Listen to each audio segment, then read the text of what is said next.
just grab them both. Okay. So now thinking about it here. Started.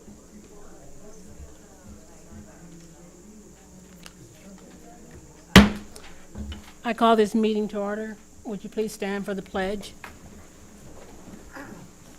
Please join us in honoring the best flag in the whole world. Ready, begin. I pledge allegiance to the flag of the United States of America and to the republic for which it stands, one nation under God, indivisible, with liberty and justice for all. And we will have the invocation by Pastor Susie Dick. Dear Father in heaven, we are grateful for this day. We're grateful for the opportunity which we have to meet here with the City Council. We are grateful for Thee, Father, and for Thy Son, Jesus Christ. We pray now that Thou will bless this council this night, that they will be able to plan the things that are needed for the city, and that they will have Thy Spirit to guide and direct them. We are grateful for the work that they do and for the service that they provide, and pray that Thou might bless them. We're grateful for the educational system that is here in Twentynine Palms, and for the great teachers who bring up and train and teach our children and help them to get settled in their lives as they move forward. We're grateful for the Marine Corps base and for the benefit and blessing that it is to this town and to those who are working there, and also for those who are serving there. We ask that Thou bless them and protect them, and we pray that Thou keep them safe. Father, we're grateful for this time of election, and we pray that Thou will bless those who are that are going out to vote, that they will be protected. We pray that it'll be a safe and fair election, and that all things will come out the way that Thou would have them come out. We again are grateful unto Thee, and we love Thee, and we love Thy Son, Father, and we say this humbly in the name of Jesus Christ. Amen. Amen.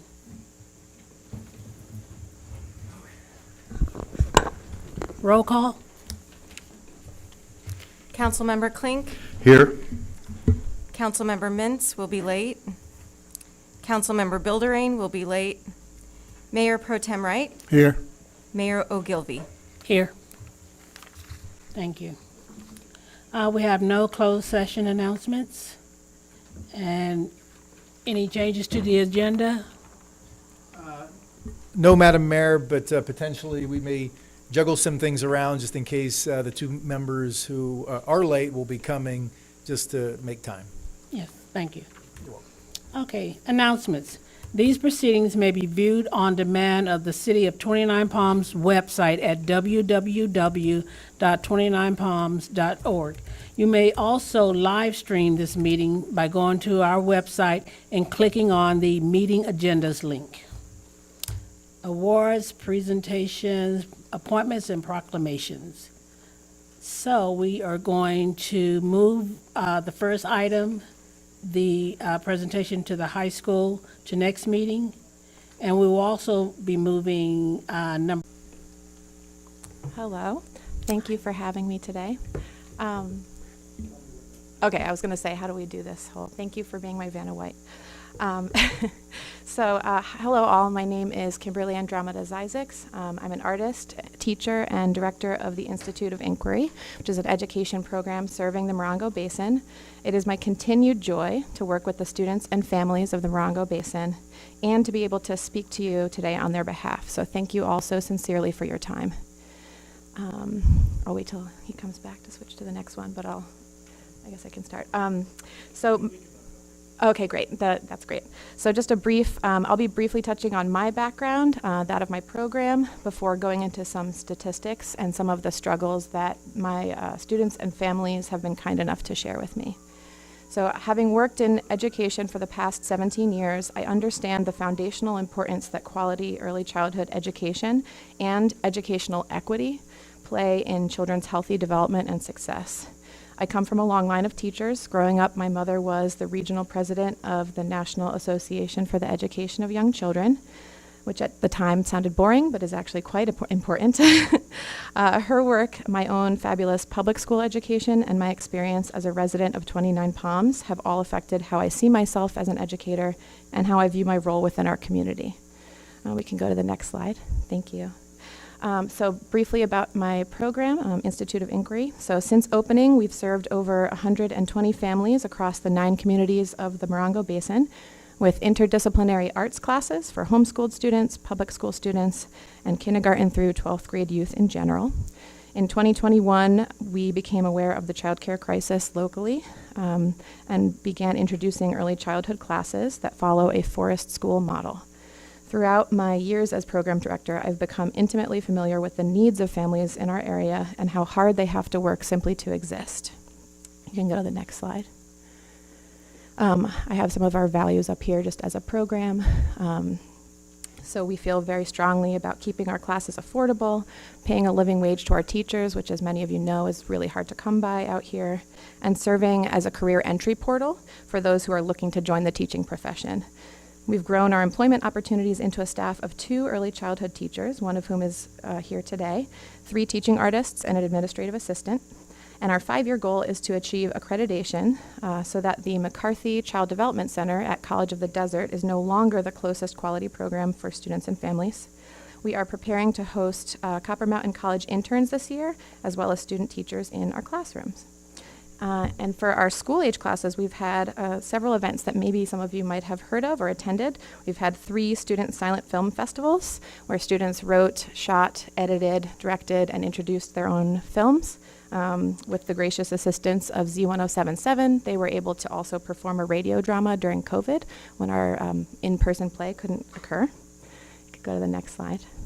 Y'all, I'm so nervous, but I'm so excited to be here talking to you about this. Okay, so these are just a couple of our goals for the next several years. So there are no current NAEYC accredited programs up here in the high desert at all. So our goal is to work with our other lead teacher to achieve accreditation by 2028. We also want to serve as an unofficial lab school for CMC.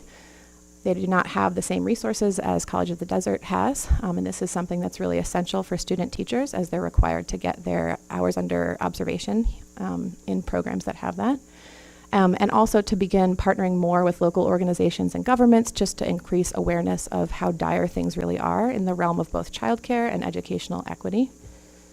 You can go to the next page. Okay, so why does this matter? Some of you may have heard of something called adverse childhood experiences. This is a metric.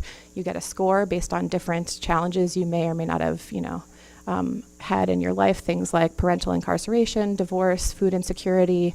All of these things have long-term impacts on how children's brains develop. Their amygdalas can grow larger. It could lead to health problems later in life and certainly drastically impacts their ability for academic success and success in general.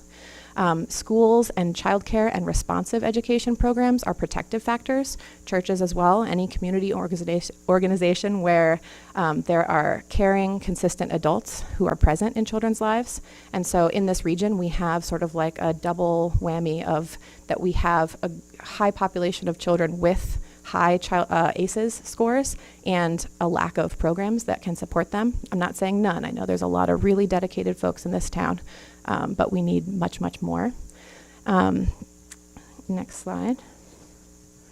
Okay. Maya, that's you. Yeah, and so it's just, I wanted to sort of point to, before we get to the terrifying statistics, which there are many of, just how important it is for children and youth to grow up in programs where they're used to being heard, having their perspectives revered by the adults in their lives, and to be afforded frequent opportunities to lead.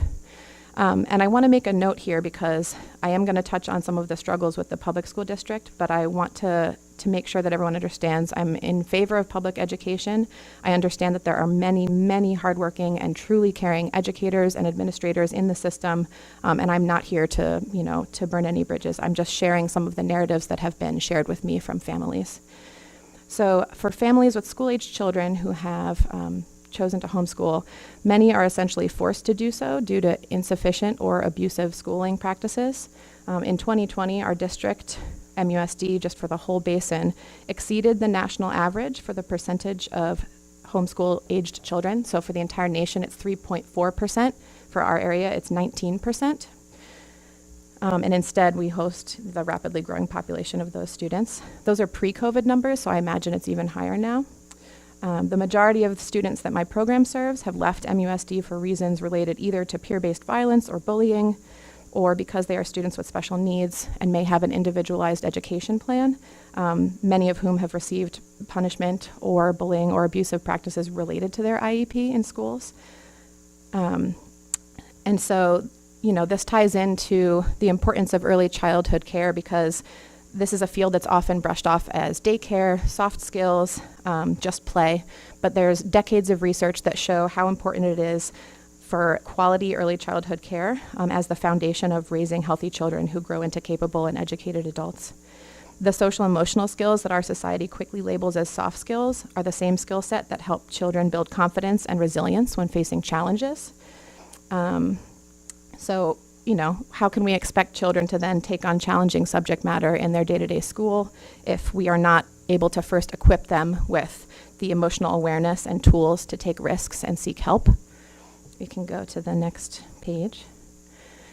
So here are some statistics to put the fear of everything you hold dear in you. The 2020 census shows that we have a per capita income of around 20K here. 23.5% of our citizens live below the poverty line. And our unemployment rate is fabulously 3 times that of the national average. Next slide. And so these are the statistics that were brought to us during COVID that really put the motivation behind us to start expanding into early childhood care. Our county is ranked 56 out of 58 in the state for our lack of childcare availability. So 56 out of 58, which every time I share that, it gives me whole body goosebumps. 13% of the population of children who live here are under the age of 5, so that's 3,566, and approximately 400 of them have access to a licensed spot. There's really no way to sugarcoat that. It's really quite dire for families. And I think the frustrating thing for teachers, parents, children even, is that it's a crisis that is so present in their everyday, in their ability to take work, to care for their family, to have their own mental health and stability, that most people seem to be not aware of if they don't have families of their own. So early childhood care is not just an acute need, it's also a highly accessible field. So I'm not just coming with bad news, I'm coming with potential solutions. So early childhood classes can be completed at Copper Mountain College for basically free if you qualify income-wise, which a huge percent of us do, in 2 years. It does not require an associate's degree. So without the need for an undergraduate degree, this is a severely undertapped pathway for employment and also a solution to our critical lack of childcare. So this is really easy. The instructor who's in charge of the early childhood field, Kim Martin, is an incredible resource, an asset to us, and her classes are never full and are always helpful. So to do these classes, students have to take a practicum class where they are doing their hours under observation, and currently there are very few places where they can do this because they have to do their hours under observation somewhere where there's a teacher with a master level teaching permit, and currently I'm the only teacher in the basin with this level, and I don't say that to brag, but rather to outline the intensity of this need. So when they are doing those practicum classes, they have to go to the low desert, which is both like a privilege for time, for money, gas money, and also just the available slots.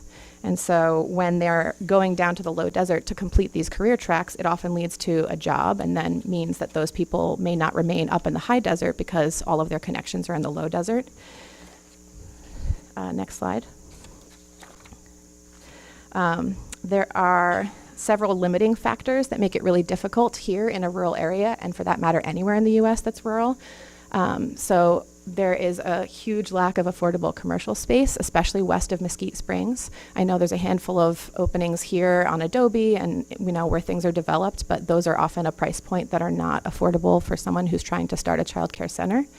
There's also prohibitively expensive fees that impact not just childcare programs, but other community-based things. I met several individuals at the equity workshop, including Sylvester and the church over here, and we sort of bonded over the need to fund a curb cut and other things that I understand are infrastructure essential, but also stand in the way of serving the needs of the community. As I said, the lack of skilled mentor teachers, and then folks with the appropriate permits. You can go to the next slide. All right, so what do we actually need? Next slide. So if we were to have childcare that is meeting the needs of students and families, it's something that is observed. So teachers are keeping a close watch on how students are doing in all developmental areas. They're including students who have special needs, meeting families with what their child is able to do. Culturally expansive preschool settings. I've been looking through some of the older city council meetings and saw that last month was Hindu Heritage Month, and it's things like this that make me incredibly proud to live in 29 Palms, where we can trailblaze in this way and serve all residents, not just some. Responsive schooling, there's obviously a great need for social emotional skills and education in that regard. I'll take that as an unintentional slam. Next slide. So I skipped a lot here just because it's so, it's nerve-wracking to be up here with this incredible need in front of everyone, but I would love to partner with the city in any way that seems feasible, that seems like it would meet families where they're at. I have a huge long list of potential solutions here, from creating resources that are free for parents, to leading free parent education workshops, to opening more programs that are forest school-based and can exist in the beautiful public lands that we're all lucky enough to have here.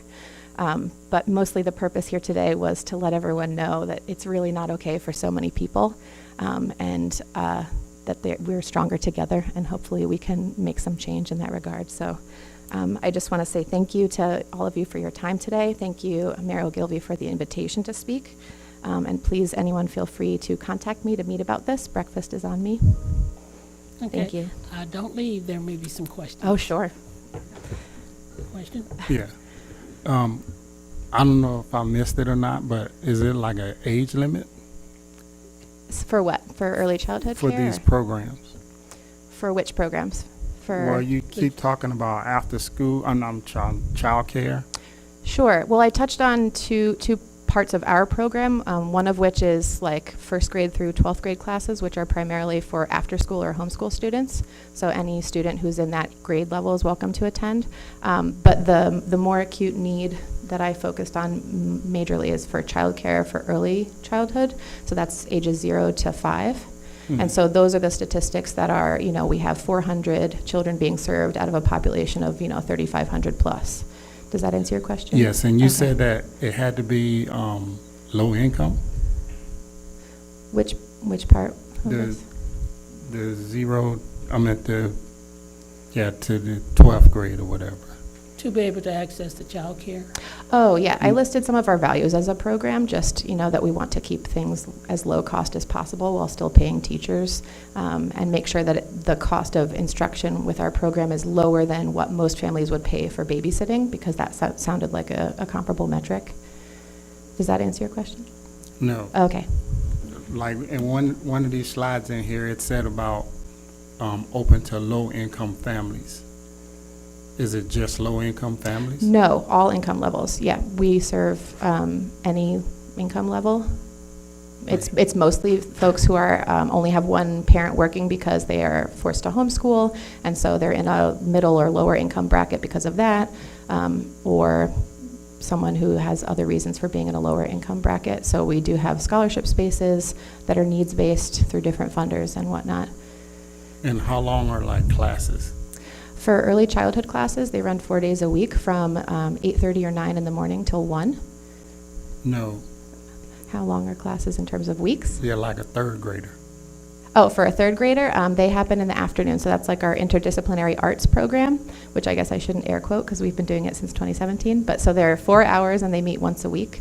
And so the idea is to merge challenging subjects like writing and math, things that homeschool parents might struggle with when their kid is feeling free to have an emotional breakdown, and pair that with visual arts or theater arts or something else that gives an incentive and something for them to be excited about, and a reason for them to flex those skills, whether it's measurement and they're creating math murals, or understanding grammar and syntax and writing so that they can be a part of a radio drama on Z107, that sort of thing.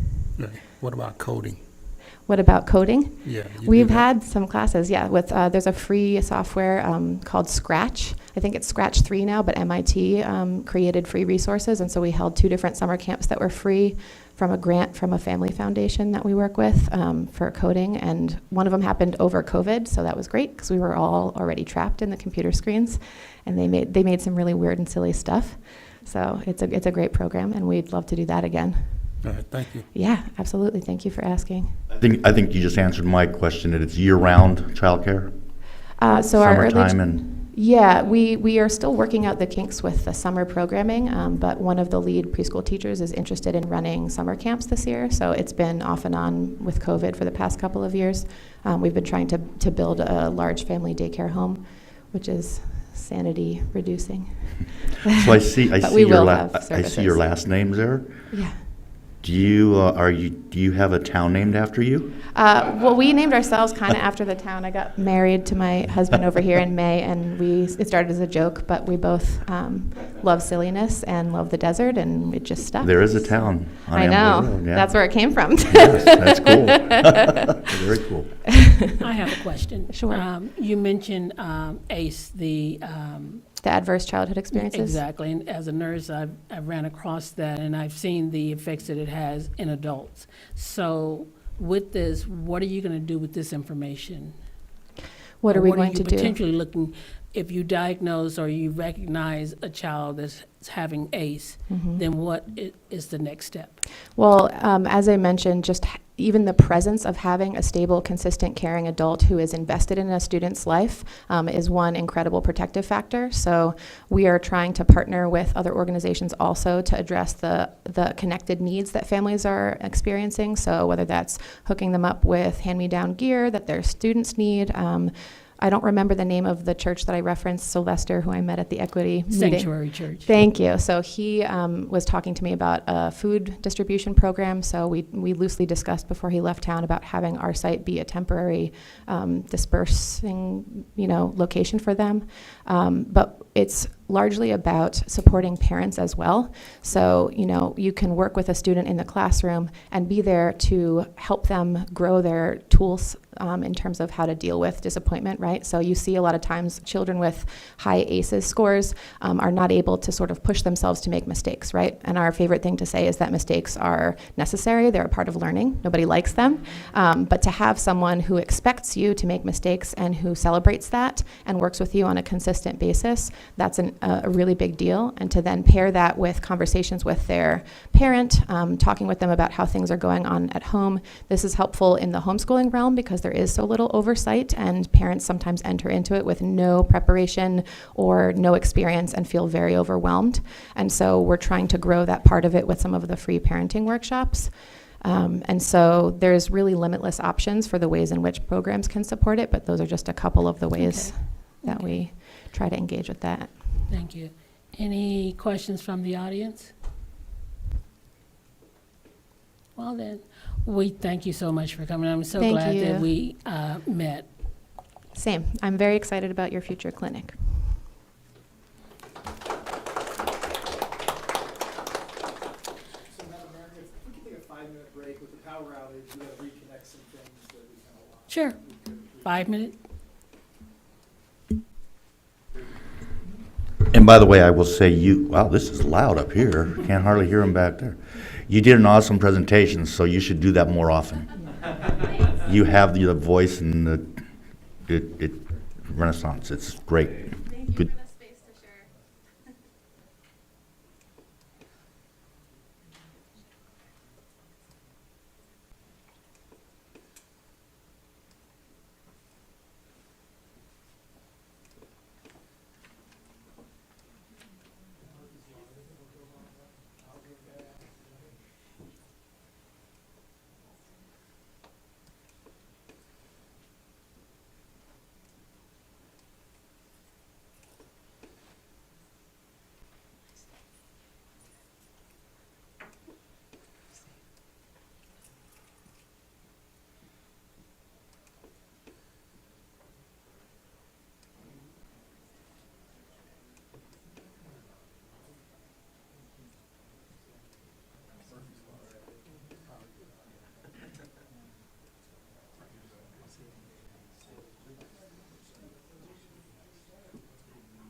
Okay. The next we have a presentation by Frontier Communications.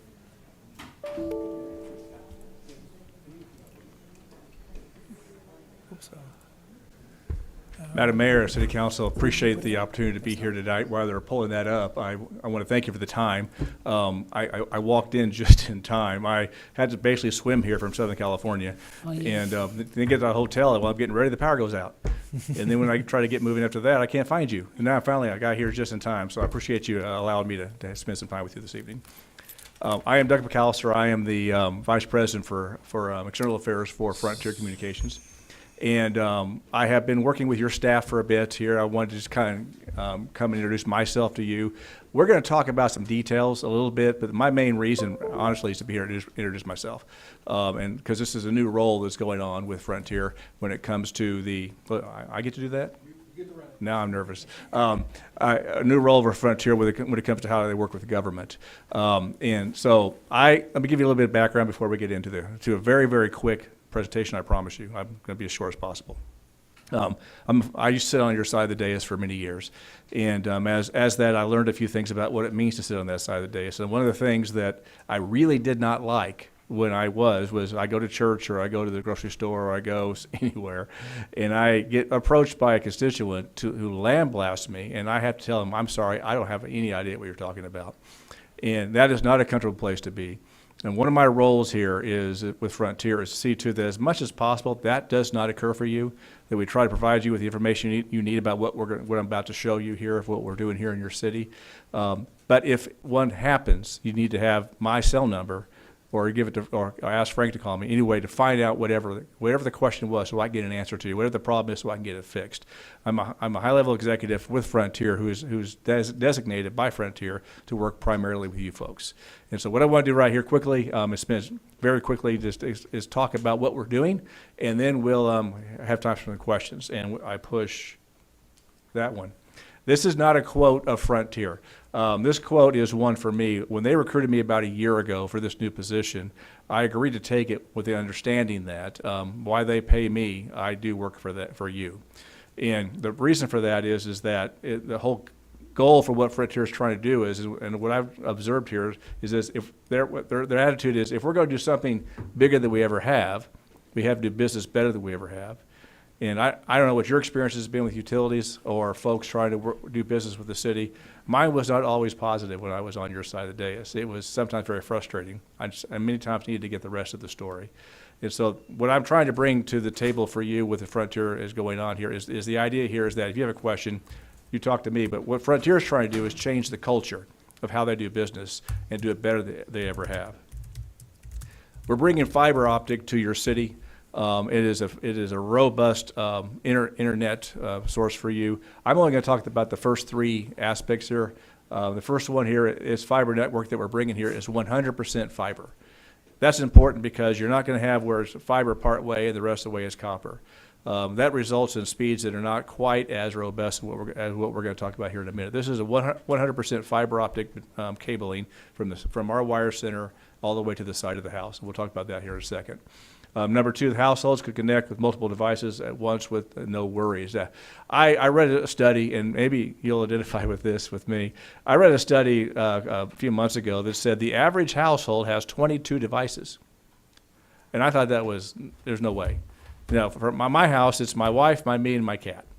And my wife, me, and my cat, I started counting just to see what it was. And just with us, we have 15 devices operating at all times on our network at the house.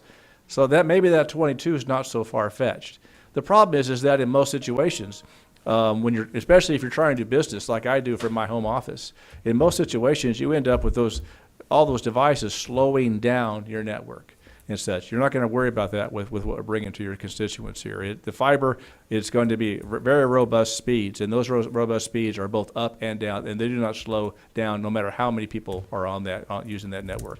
And then thirdly, what are those speeds? Up to 2 gigs per second.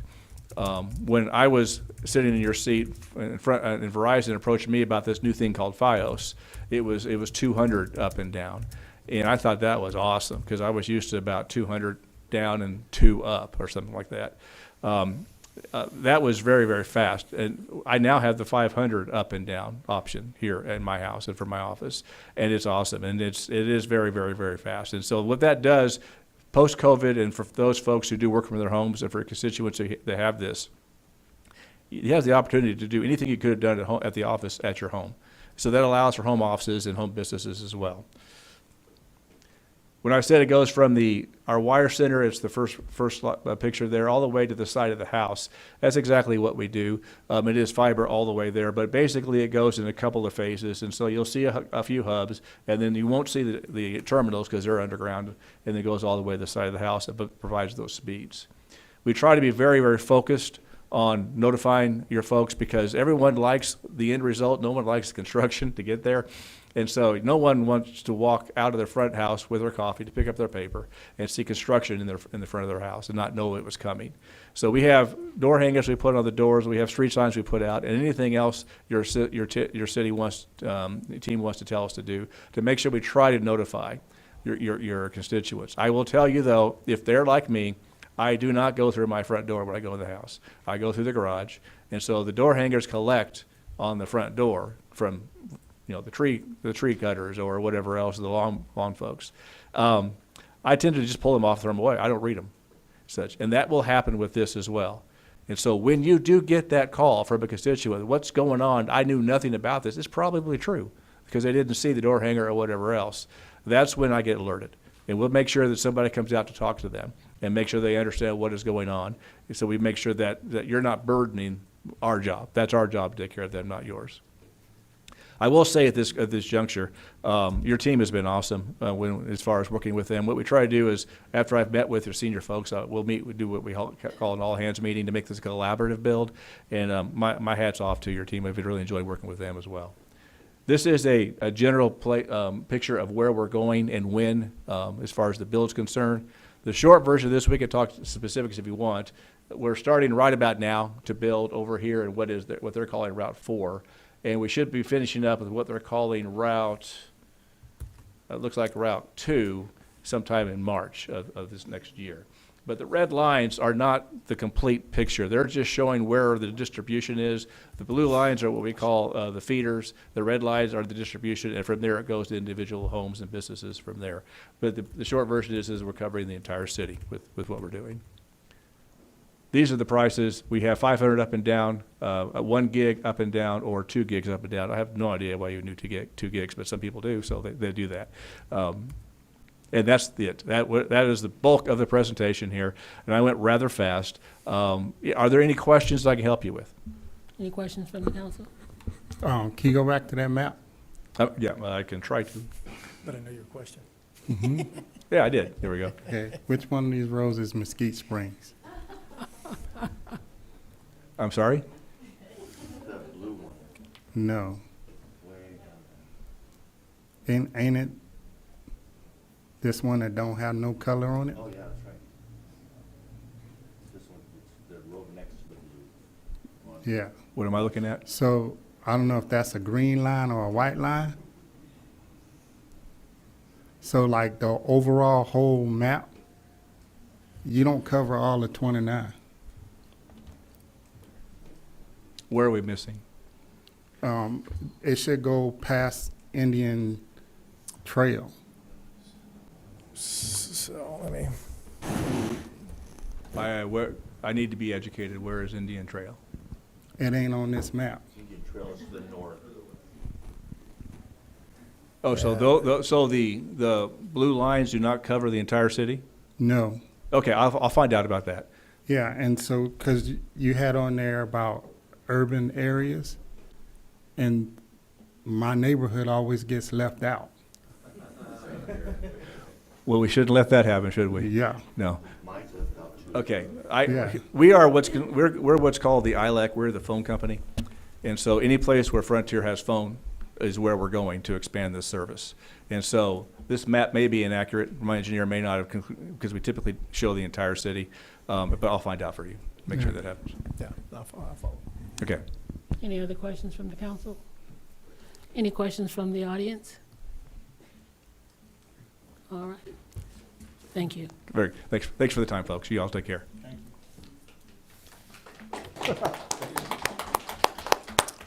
All right. Consent calendar.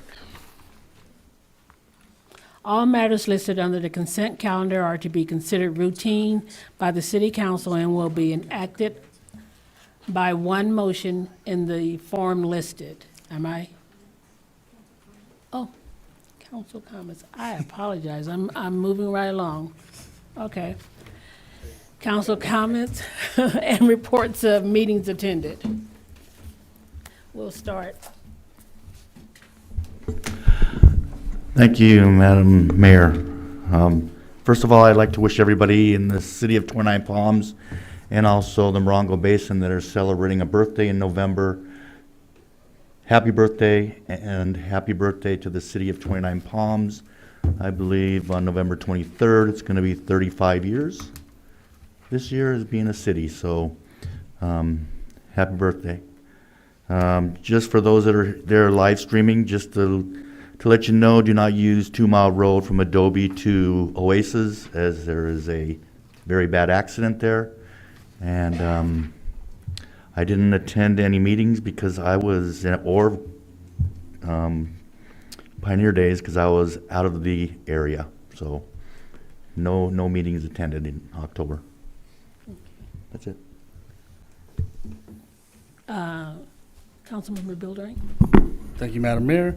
I'd like to say happy birthday to my mom. She'll be 29, in case she's listening. And my daughter will be 18 in November, so that's a big one. I attended Pioneer Days and a lot of events that went along with that weekend.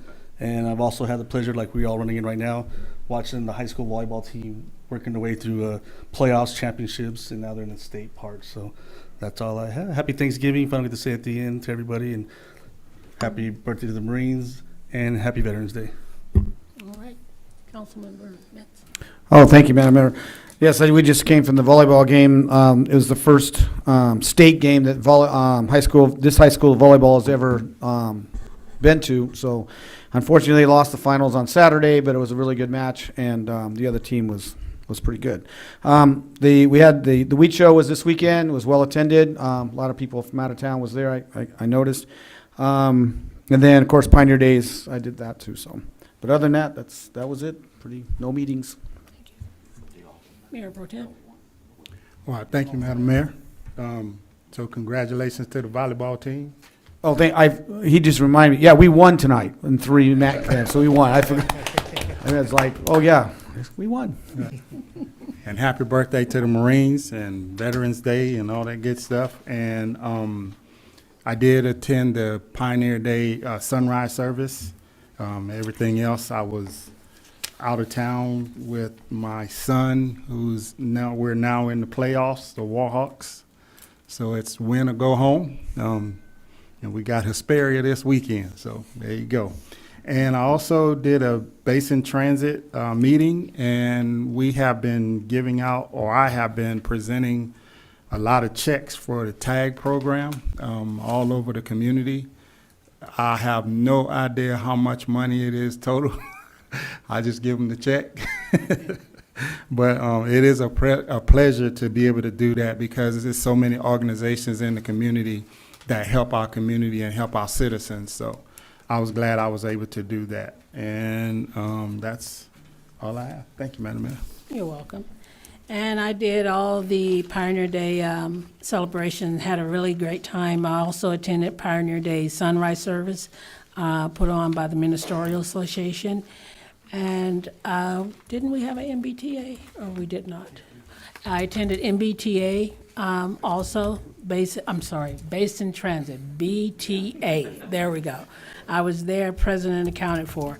But, and happy birthday to the Marines. My husband served for 25 years, and happy birthday to all the veterans, and happy Thanksgiving. And one more thing, and don't hold it against me. Go Astros. I'm from Houston. And we Okay. have about an hour and 15 minutes to vote, so anybody that's listening live streaming, go vote.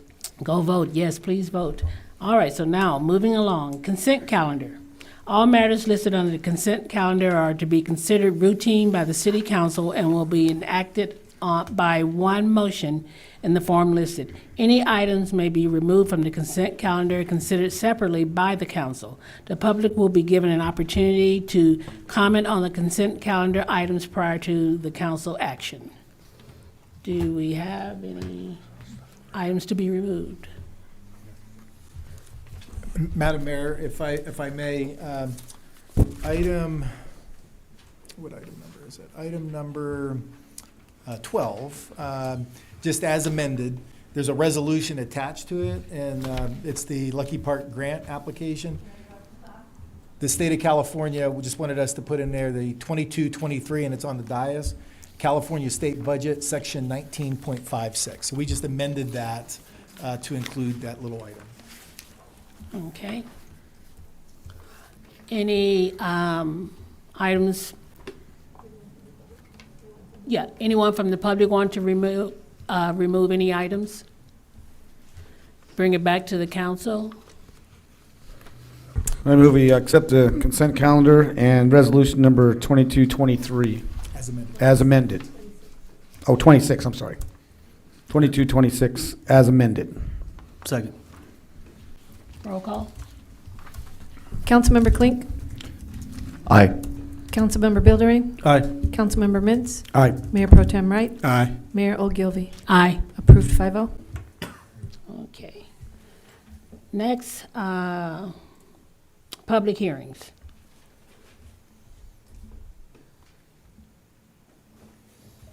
Community Development Director Keith Gardner will do this presentation. All right, so I'm filling in for our building official who is on another assignment tonight. But before you on item number 14 is the triennial update to the building code, which the city must adopt or be even more strict. It has to be adopted by the first of the year, so this is where we are. A couple of notes as to what is coming. There's a lot of, as the staff report said, a lot of minimal amendments to various sections. Two things that are of note. Excuse me. One is new homes will be basically dual plumbed for both gas and electric appliances. So just plain gas isn't going to happen anymore. It means gas and electric, or just electric. And next, the second thing is there's the building code has introduced parking requirements for electronic vehicles in new and revised parking lots. So there are there's formulas as to you do so many spaces in your parking lot, you have to have so many electronic EV parking spaces that are be available for charging stations, and certain requirements for charging stations to be installed. So all of that is lined up in the building code, and we'll be discussing that in more detail at the Planning Commission to introduce that into the development code as well. So that way it's in our parking regulations as well. And that's just for commercial? It's commercial, it's non-residential, has a formula, and multifamily has a formula. Residential has a formula also? Multifamily. Multifamily, so it's a duplex or fourplex. Wow. So does that, and gas, I know we have natural gas, does that include propane as well? Yeah, because the goal from the state is to get off of gas, so natural gas, propane, CNG, LNG, et al. so it should say all gas. Yeah. And to an answer to your question about the multifamily, 10% of the total number of required parking spaces would have to be electronic vehicle capable. And of that, and of the required spaces, 5% will have to have charging stations. Okay. Any other questions? I'll open it to the audience. Any questions from anyone in the audience?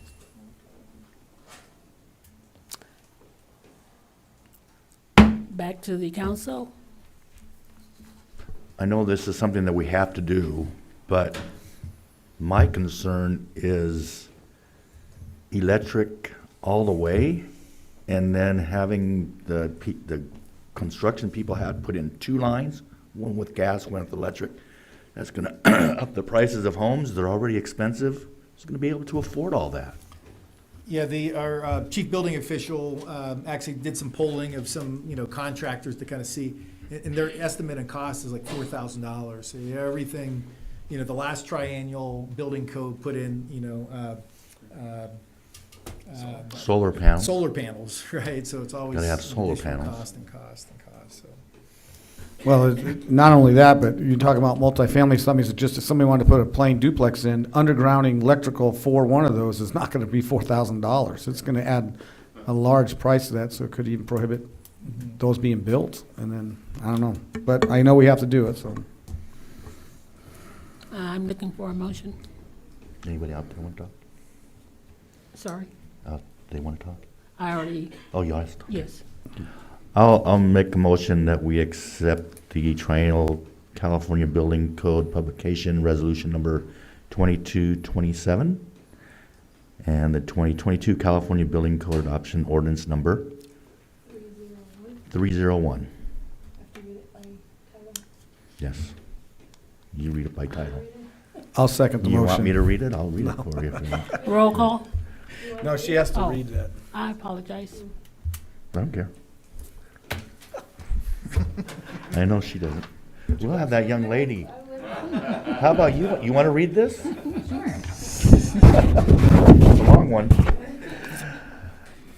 Ordinance number 301, an ordinance of the City Council of the City of Twentynine Palms, California, adopting by reference and amending Part 1 of Title 24 of the California Code of Regulations, comprising the 2019 California Administrative Code, Part 2 of Title 24 of the California Code of Regulations, comprising the 2022 California Building Code, Volumes 1 and 2, with appendices F, G, H, I, J, N, and Chapter 1, Division 2, Part 2.5 of Title 24 of the California Code of Regulations, comprising the 2022 California Residential Code, with appendices Part 3 of Title 24 of the California Code of Regulations, comprising the 2022 California Electrical Code, Part 4 of Title 24 of the California Code of Regulations, comprising the 2022 California Mechanical Code, Part 5 of Title 24 of the California Code of Regulations, comprising the 2022 California Plumbing Code, with Appendix H, Part 6 of Title 24 of the California Code of Regulations, comprising the 2022 California Energy Code, Part 8 of Title 24 of the California Code of Regulations, comprising the 2022 California Historic Building Code, Part 9 of Title 24 of the California Code of Regulations, comprising the 2022 California Fire Code, with Appendix Chapter 4, Appendices B, BB, C, CC, D, E, F, G, H, I, N, and O, Part 10 of Title 24 of the California Code of Regulations, comprising the 2022 California Existing Building Code, Part 11 of Title 24 of the California Code of Regulations, comprising the 2022 California Green Building Standards Code, Part 12 of Title 24 of the California Code of Regulations, comprising the 2022 California Referenced Standards Code, the 2021 edition of the International Property Maintenance Code and Appendix H, the 2021 edition of the Uniform Code for Solar Energy Installations, with appendices thereto, including amendments, additions, and deletions, and amending the 29 Palms Municipal Code. It's an A. And just as the council, just as a reminder, this will be the first reading, so it'll be second reading in December, 30 days after January it'll take effect. She's doing the next one. No, you don't have to now. I'll Okay, have to read it again, yeah. now I'm looking for a motion.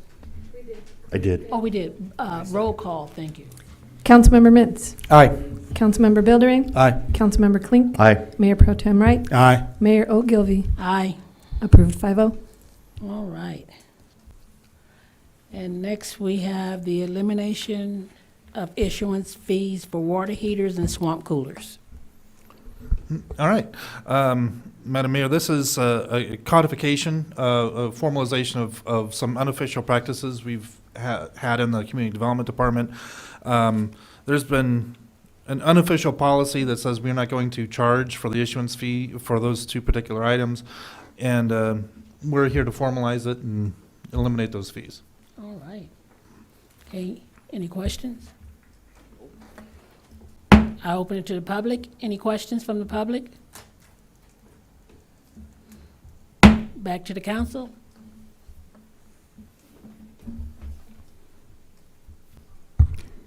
I make a motion that the city council conduct a public hearing, consider public comment, find the project exempt from CEQA, and adopt a resolution approving the elimination of issuance fees for water heater and swamp coolers.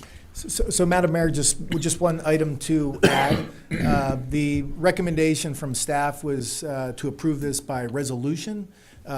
Resolution wasn't attached in the agenda, however, it is in front of you to approve it by that resolution.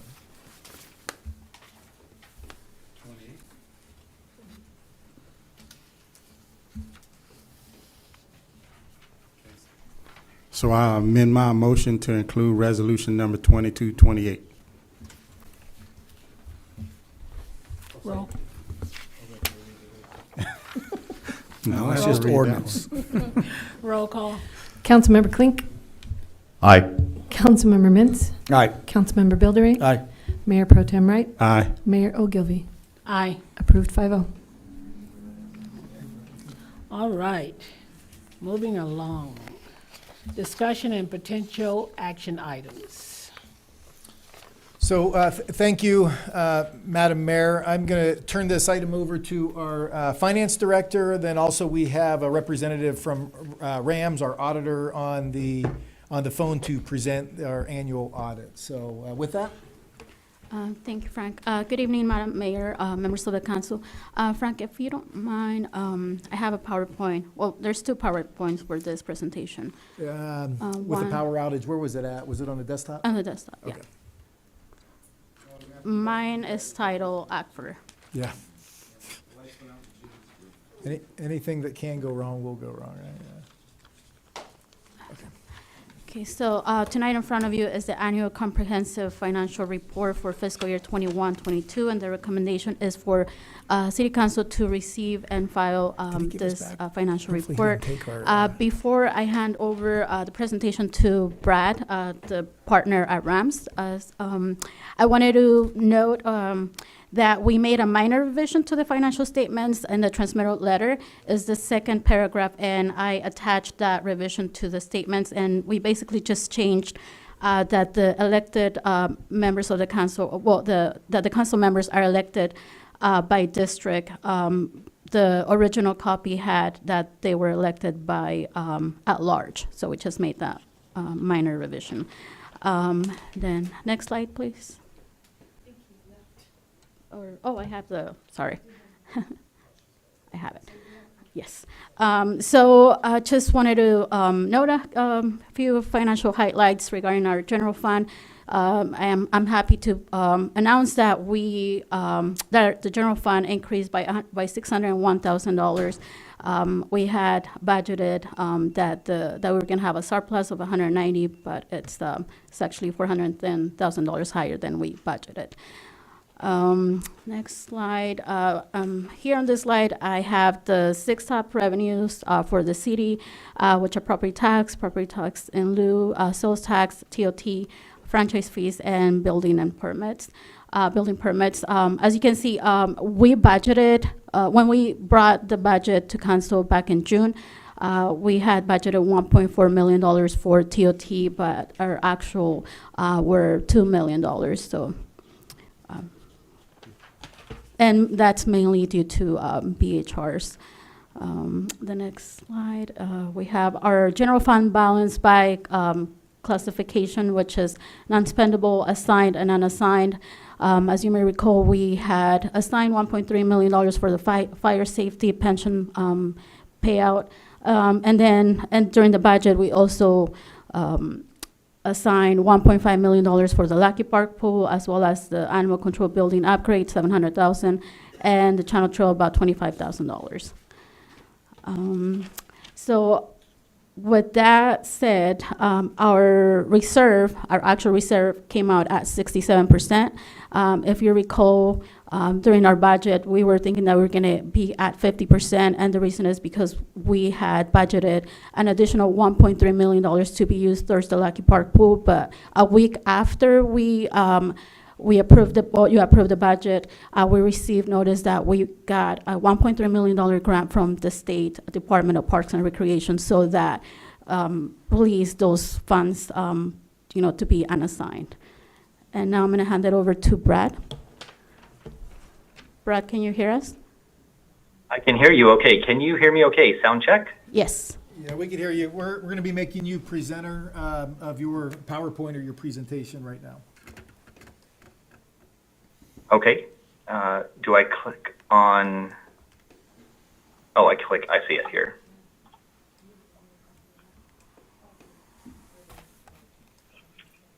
And you can see my screen now? Yes.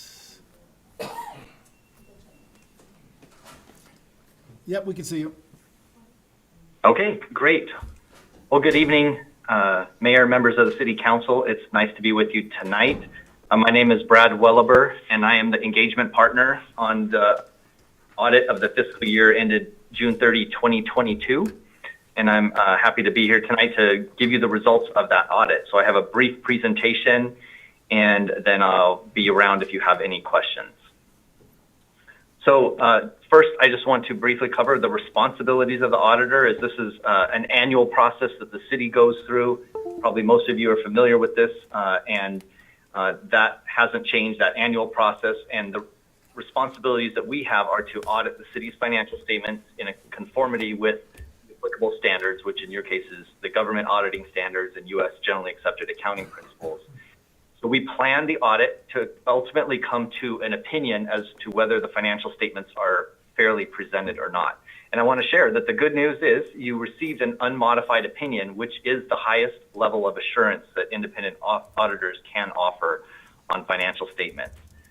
Sometimes that unmodified can throw people off by the word, but basically it means there's no modifications necessary to be in conformity with generally accepted accounting principles. So this is a good position that you want the city to be in. Another responsibility that we had was to assist management with drafting your annual comprehensive financial report, which Abigail, your finance director, just gave you some brief highlights over.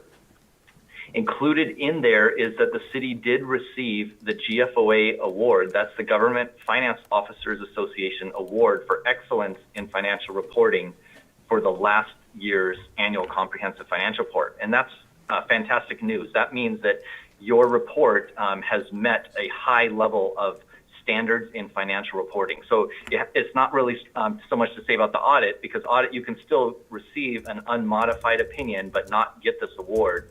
But this award is a recognition that's nationally recognized that you have an excellent in financial reporting. And it will be submitted again for 2022, the report that you have in front of you, and we're fully expecting that you will also receive the award again there, as we've helped to review for what those qualities are and what's necessary. So that's great news for the city. Part of the audit is also there's responsibilities of management, and that's to prepare the information. That's all the accounting records that you do all throughout the year. That includes also the design and implementation of internal controls, and ultimately the fair presentation of the financial statements, which are before you there. So our audit process started earlier in this summer when we did interim audit field work, and that is primarily consisting of reviewing the internal controls and performing risk assessments to plan the audit. And that happened earlier in the year. During that time, we understand any changes, updates to the city's internal controls, and then even if there are no changes, we test those controls at various times throughout the year. Those controls could include certain key areas like cash disbursements, payrolls, contract compliance, and so forth. And all that feedback then helps us to design our audit, and that's when we did the year-end audit fieldwork, which was later in the summer. And during that time is where we do the detailed audit of the financial records, which include the numbers and compliance over various grants and other requirements. As far as significant changes from the prior year, which is always something people are interested in, really the only major difference from the prior year was the implementation of a new Government Accounting Standard Board Statement number 87, which had to do with leases. And I remember we discussed briefly about this last year at this meeting, and I said that this was coming, and so that you wouldn't be surprised by it. And what the standard is, at really high level summarized, is leases that would formally be classified in accounting terms as an operating lease would essentially now be classified under the old terminology as a capital lease. And what that does is it basically takes items that would normally not be on the face of the statement, they'd be in the note disclosures, and it brings them to the face of the statement. A very common example is when a entity is renting the building that they're in. Let's say you didn't own City Hall and you're renting it. That would be an operating payment that you make on a periodic basis. Well, now with this new standard that is applicable to the city and all governments across the whole country this year, is that leasing arrangement would be on the face of the statement, and that would be listed as a right to use asset offset with a lease liability. So for cities and especially counties, this was a very significant change in the presentation of the statements, although it doesn't affect your equity. And the main thing I want to just have you understand from your governance perspective is this is only a financial reporting change. It does not change any of your agreements with the leasing activities, whether you're the lessee or the lessor. It doesn't change the terms. It just does not change the payments or any other factors having to do with the lease, and it will not affect it going forward either. It's merely a financial reporting change to increase transparency over what lease commitments governments have made and put them on the face of the statement. So that has affected you. I believe it was around 13 leases that were applicable in the city, both on the lessor and the lessee side, and all of that implementation went smoothly, and there was no matters of disagreement or any issues to report. Everything was in accordance with the standard. As far as next year, we're not anticipating that there's any GASB statements that are going to significantly impact the city for next year. So it should be a fairly consistent, accounting policy year. The last step is completing the audit process, where we review all of the work that the audit team performed, and then ultimately develop the opinion over the financial statements and come to a conclusion, which I mentioned earlier was the unmodified opinion, which is exactly where you would want to be. We also then prepare a report on internal control and compliance, and agreed upon procedures for the appropriations limit, and a summary letter communicating to City Council. In that summary letter, it's not going to be too exciting, but I think that's a good thing for you, because it's saying in that letter that there was no uncorrected misstatements, no difficulty at all working with the city, no disagreements with management. I mean, it's as standard as you would want it to be. Really, we had fantastic cooperation from the city. Frank, Abigail, and their teams provided everything we needed in order to accomplish the audit, especially with a lot of it being done remote and providing information electronically to us. We had fantastic cooperation from them. So had there been other issues or findings to report, these letters would have shown that. So it's good that they're just kind of bland, but we do want to make sure that you understand that, all the audit work was done to check what management has been doing there. And we are pleased to tell you that there are no deficiencies reported and no matters of non-compliance came to our attention as a result of our audit. And although I can breeze by that pretty quick and say there was none of these things, I don't want you to take that lightly. It takes a lot of work on management's part in order to make sure that you don't have any findings, and they have to consistently apply the policies throughout the year. And from what our audit results show, they did do that consistently throughout the year, and so we have no matters to report to you. And that concludes my presentation, and I'll be happy to address any questions or concerns you may have. And Madam Mayor, if I may, I'd just like to thank Abigail, our finance director, done a great job on this. A team is only as strong as the sum of its parts, and from a finance perspective, Abigail leads that department with professionalism, accuracy, and determination. So thank you. Thank you. Any questions from the council? No, actually, he answered a couple of ones, because when you ask for information, they don't know ahead of time what you're going to ask for. You, actually, right? You'll just ask for different. So you are correct. I'm sorry to interrupt because it's a little hard to hear, but there are some things that they know we're going to ask because they're so significant to the city that they can pretty much anticipate it. Mm-hmm. But in addition to that, when it comes to transactions throughout the year, they have no idea which transactions we're going to pull, and we intentionally, try to throw in some surprises that are not, so it's not the same as last year every time, and they are not able to predict what we are going to be asking for. Well, that's a good thing. Thank you. Any other questions from the council? Now, every time we do this, I get an 85 slide flashback, so thank you. I don't know about you, but the first year I was elected during Bell, so that's all we heard. Everything for 4 years is all about numbers, financial, and what we're doing with every dime, which is good, but I mean, that was really under the microscope, so thank you. Sorry, man, just flashback there. I open it to the public. Any questions? Public comment if they want to, yeah. Okay. All right. So this is just informational, nothing to vote upon? Correct. Okay. All righty. I would like to say, though, thank you, Abigail, and your staff. Great job again. And Frank, thank you for always making sure that this thing does go smoothly. And we should be getting that award, and you'll get another hoorah. Thank you. All righty. And now the city's wastewater and sewer project from the city manager. Well, thank you, Madam Mayor, members of the council. So as I load this up here, make it a little bigger so you can see it. So the recommendation tonight, we're just looking for some policy recommendations and concurrence on a few things, one of which is location of the treatment plant. Through the development and planning of the project, it has evolved. Part of the evolution of it in collaboration with the Water District, our professional consultants, we're here this evening to talk about an alternative location.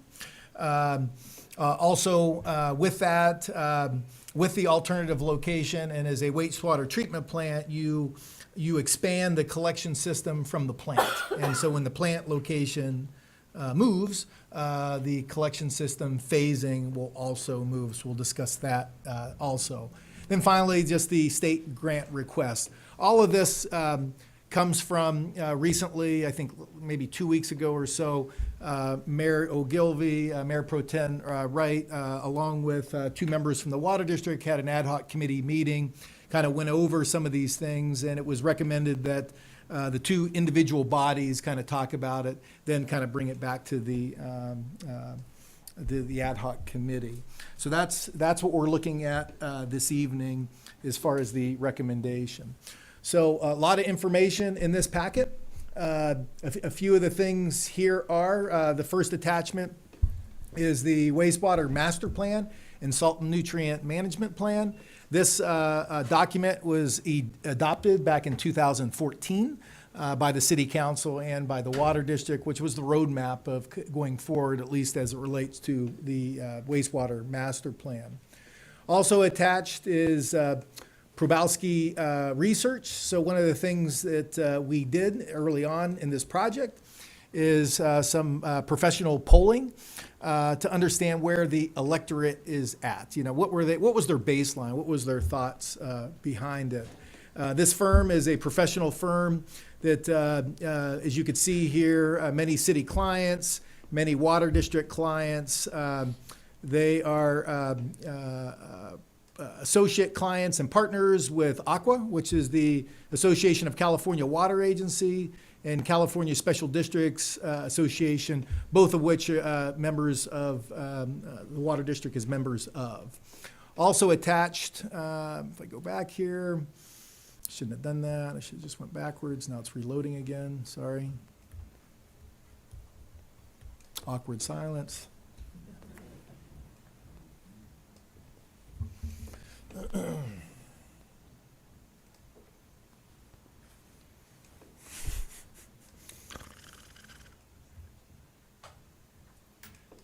Okay, sorry. Go back this time instead.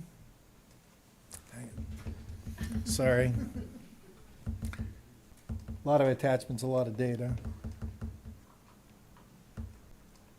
Guess we needed that Frontier high-speed fiber that.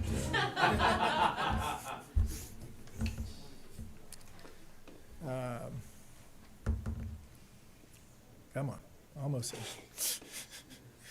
Okay, I'm just going to scroll backwards then. Yeah. So also attached is, and we'll talk about the cost associated with it. Feasibility study is also attached.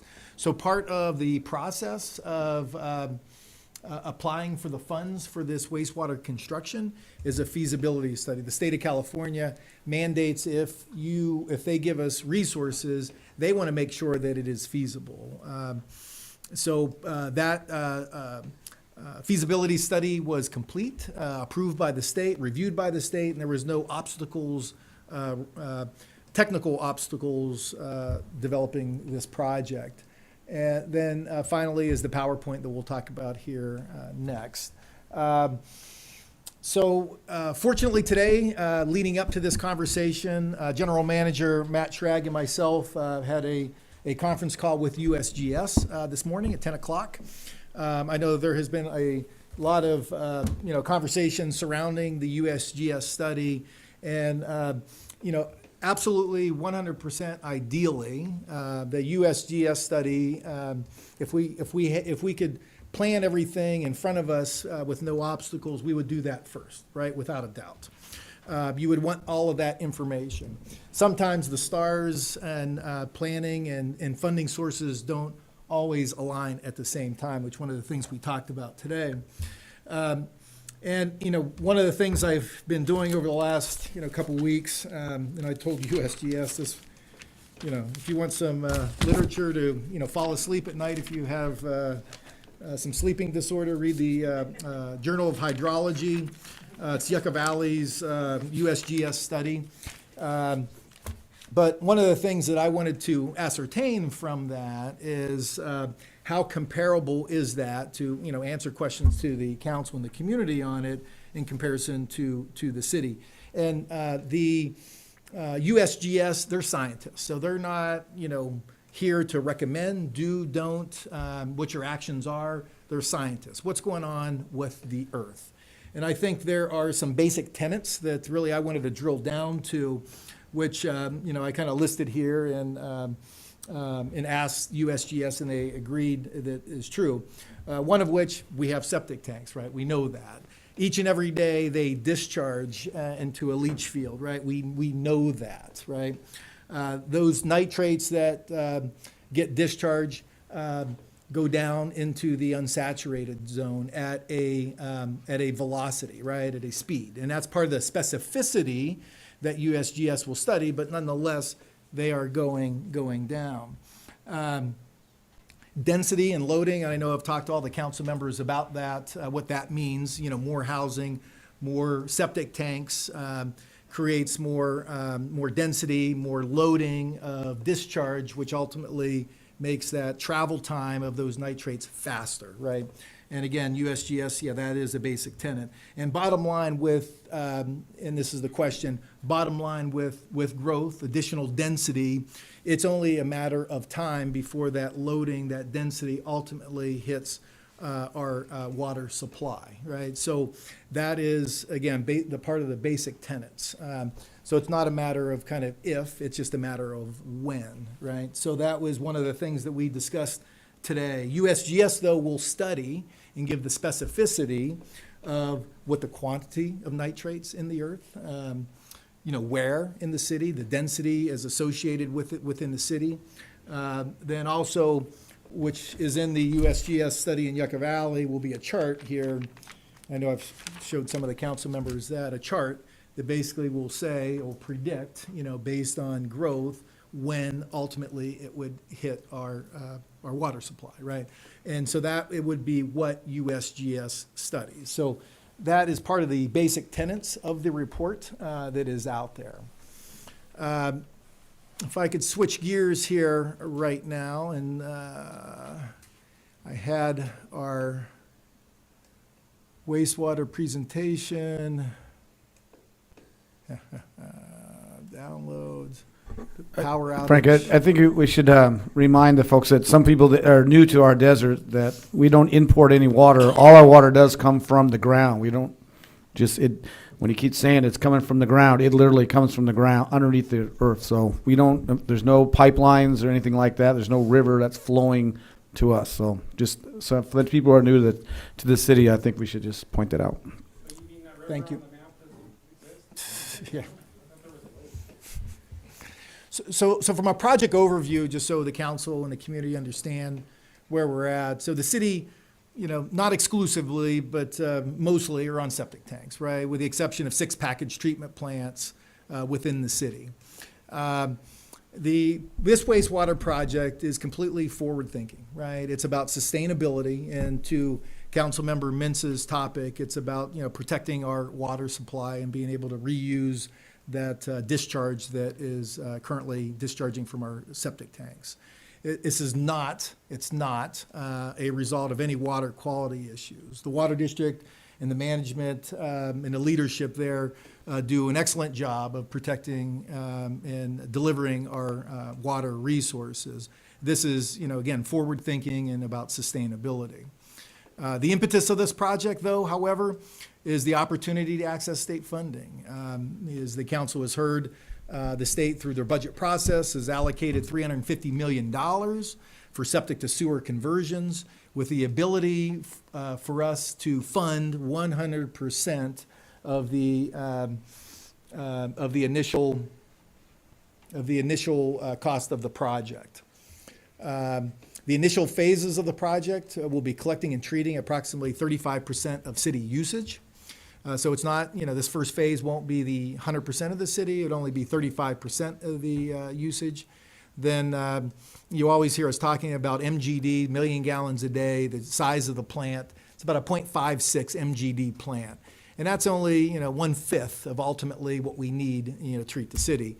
I kind of skipped ahead here, and I'm going to go back a second to the staff report because I highlighted a few items that I wanted to talk about actually before I got into the presentation. One of which is when we talk about growth, we have to have some sort of baseline, if you will, some map, if you will, to move forward. And I think Mayor Ogilvy maybe, or Councilmember Klink, I apologize, I can't remember who was our representative for SCAG, but it was one of you two, right? Yeah. So SCAG, for the public, that is Southern California Association of Governments. It's our planning agency, or Southern California's planning agency, and probably the primary roadmap planner for growth. And so what SCAG has predicted for Twentynine Palms is by 2035, 35,000 in population. Today we're only about 28,000, I think is the number. So it's roughly about 8,000 more in population. And I want to be clear on it. it's 8,000 population within the city, has nothing to do with the base. So if we exclude the base, if you will, it would be, roughly, I think, 16,000 city population. And then that 8,000 of growth that is projected would be on top of the local population. One thing that is, just for, full transparency, kind of going back to the USGS study in Yucca Valley, is it talks about it in there is a way to potentially, manage this, delay this, if you will, maybe mitigate this, is to managing growth, and to limit, the amount of houses, the amount of density that kind of goes into the community. I only offer that to you as council as options that are out there. Just by way of example, I know I asked Community Development Director Gardner to kind of pull this out. So we have currently 18 housing tracts approved. The Planning Commission has these maps approved. They're not built, obviously, but those account for 1,700 dwelling units, right? So although they're not built, they are, people have invested money in them with the foresight of ultimate growth. I mean, we're getting tickled a little bit with growth right now. Hopefully we're seeing some momentum. Economies ebbs and flows, and we're probably ebbing. In any event, those are out there. So I just wanted to kind of point that out. Wanted to do it before we got into the PowerPoint, but just to go back there. So let me restart this. So the project team, who is part of the team that, reviews and collaborates and talks and plans and directs. So the city and the water district staff, oversight and direction. Matt and myself actually, jokingly, I guess, said today, because I affectionately always say that, hey, I'm just a dumb accountant, right? I mean, I'm a good director of this, but there are smart people out there that is part of our team that are engineers and designers and have the experience of designing something like this. One of which, and we have Andrew Frost on the line here, with Carollo Engineering. They're our owner's representative and wastewater designer. We have Vicki Bridenstine here this evening from NV5. They're our collection system designer. Not here this evening, but our environmental consultant, Terra Nova.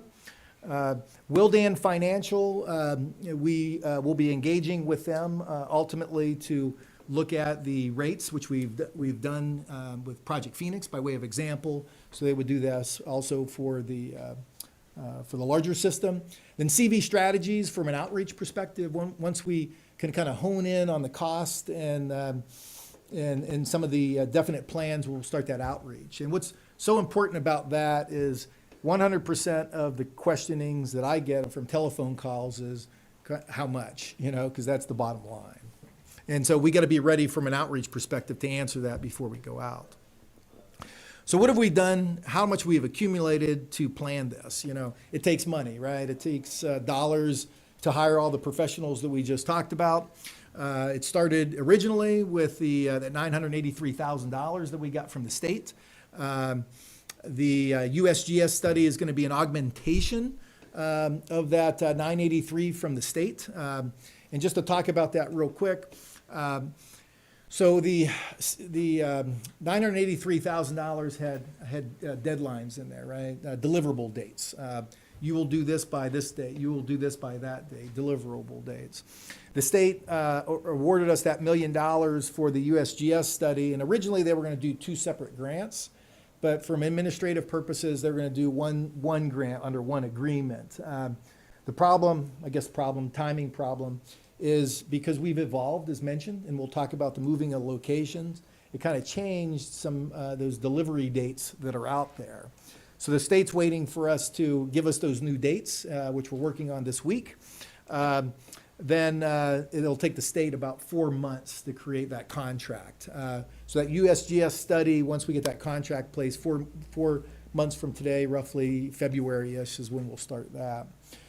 Congressman Obernolte, last year's federal fiscal budget got us to 663. I'll skip the next one a second and come back. The city surplus, we invested $500,000. The county of San Bernardino Supervisor Rao helped us to get $1 million from their ARPA monies. And the Water District is considering the contribution of $100,000 towards that USGS study. All told, $5.5 million. But let me come back to that Obernolte earmark. So that is in this current federal fiscal budget, fiscal 22-23. That, as the council's aware, is on a continuing resolution right now. The federal government hasn't adopted a budget. This earmark has been approved in the House side committee, the Senate side committee. And historically, what happens in things like this with the assumption, and this is only assumption based on, pundits' reviews of the election tonight, that the House of Representatives will switch from a Democrat controlled to a Republican. And if that does happen, typically what happens is they clear the slate. They move forward, they approve all the budgets that are in place, they move forward. And so the expectation, if that all happens, that in the month of December, that will be approved. And so we'll have that cumulative 5.5 for planning. If we don't get that, for whatever reason, things don't happen typically, we would just have to scale back the collection system design to a lower percentage. Ultimately, the goal would be to get to 100%, but we'd have to scale it down to something like 50 or 60%. Not a deal killer. It's just something that you would want to get higher, but you can get lower. So cost of the plant. Let's talk about this. And, just skip to the end. You'll see that $158.5 million. Might have some sticker shock there. And, one of the, let me switch to a visualization of this. Bear with me. I don't want to reload the, I don't know what's faster doing this. They're clicking on the link. I'm going to click on the link. Again, we need faster internet, I guess.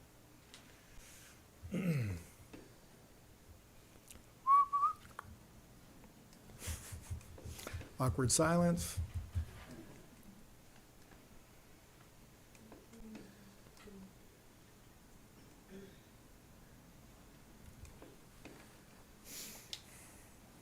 Come on.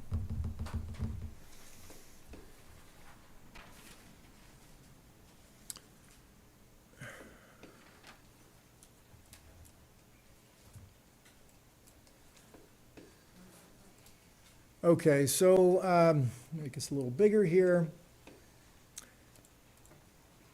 So that $137,000, and I'll show you a visual representation of it, is broken down into phases, phase A through E. And as you can see here, here are the cost of those areas. And I'll switch here in a second too, so you could visualize it. So once we switch the plant location, and let me switch to that. Probably didn't organize my thoughts well enough before this meeting.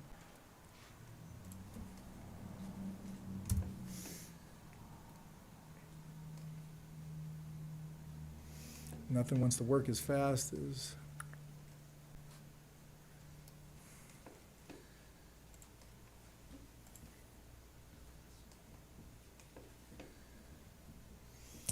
Our community view map.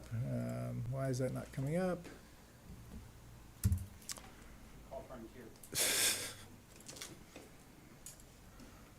Let me try to load it one more time.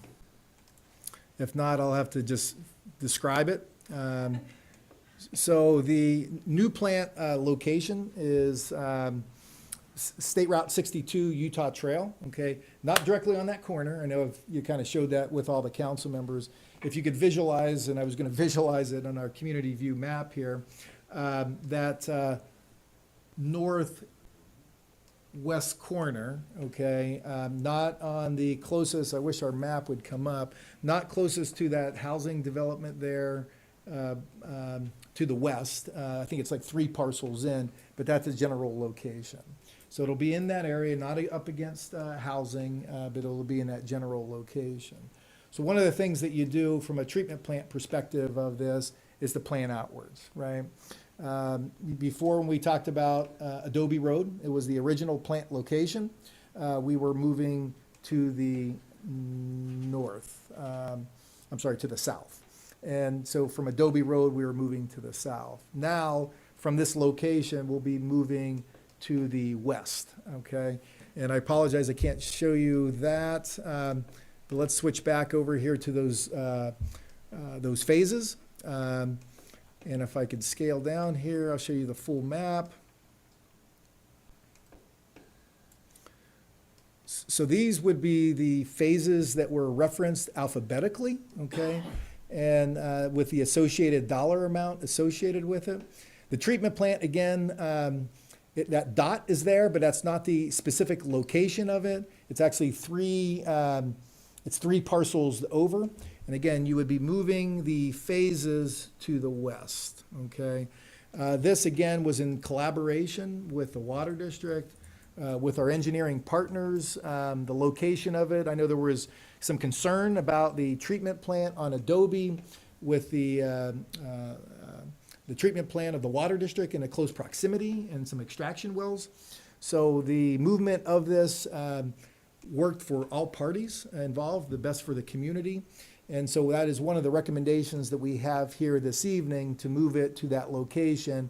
Then the phasing of it will change as well. If you again recall, on Adobe, we were moving, and I think I've got a visual representation here. Adobe, we were working, here's the treatment plant there on Amboy, and we were working north, right? Here was the phase 1, then here was the phase 2. Then, now we're going from the treatment plant heading west, okay? And kind of going back to the PowerPoint again with that visual representation, that is why that dollar amount, 137 million, is a little larger than what we talked about before. And the reason for that kind of twofold is we combined both phase 1 and phase 2 on one deliverable. I know Councilmember Wright brought up, which was a great point in our ad hoc committee meeting. Again, the state of California has $350 million out there. We need to try to maximize as much as possible. So let's ask for it for all of it, and what we have planned anyway. If the state of California comes back and gives us a smaller amount of that, again, going back to that display, we'd start hacking off some of the areas. You would do the closest to the plant, but maybe we would hack off, something that is furthest away from the plant. That's why that is color-coded by alphabetical letters, to eliminate if needed. Again, the goal is to get 100% financing and paid for by the state.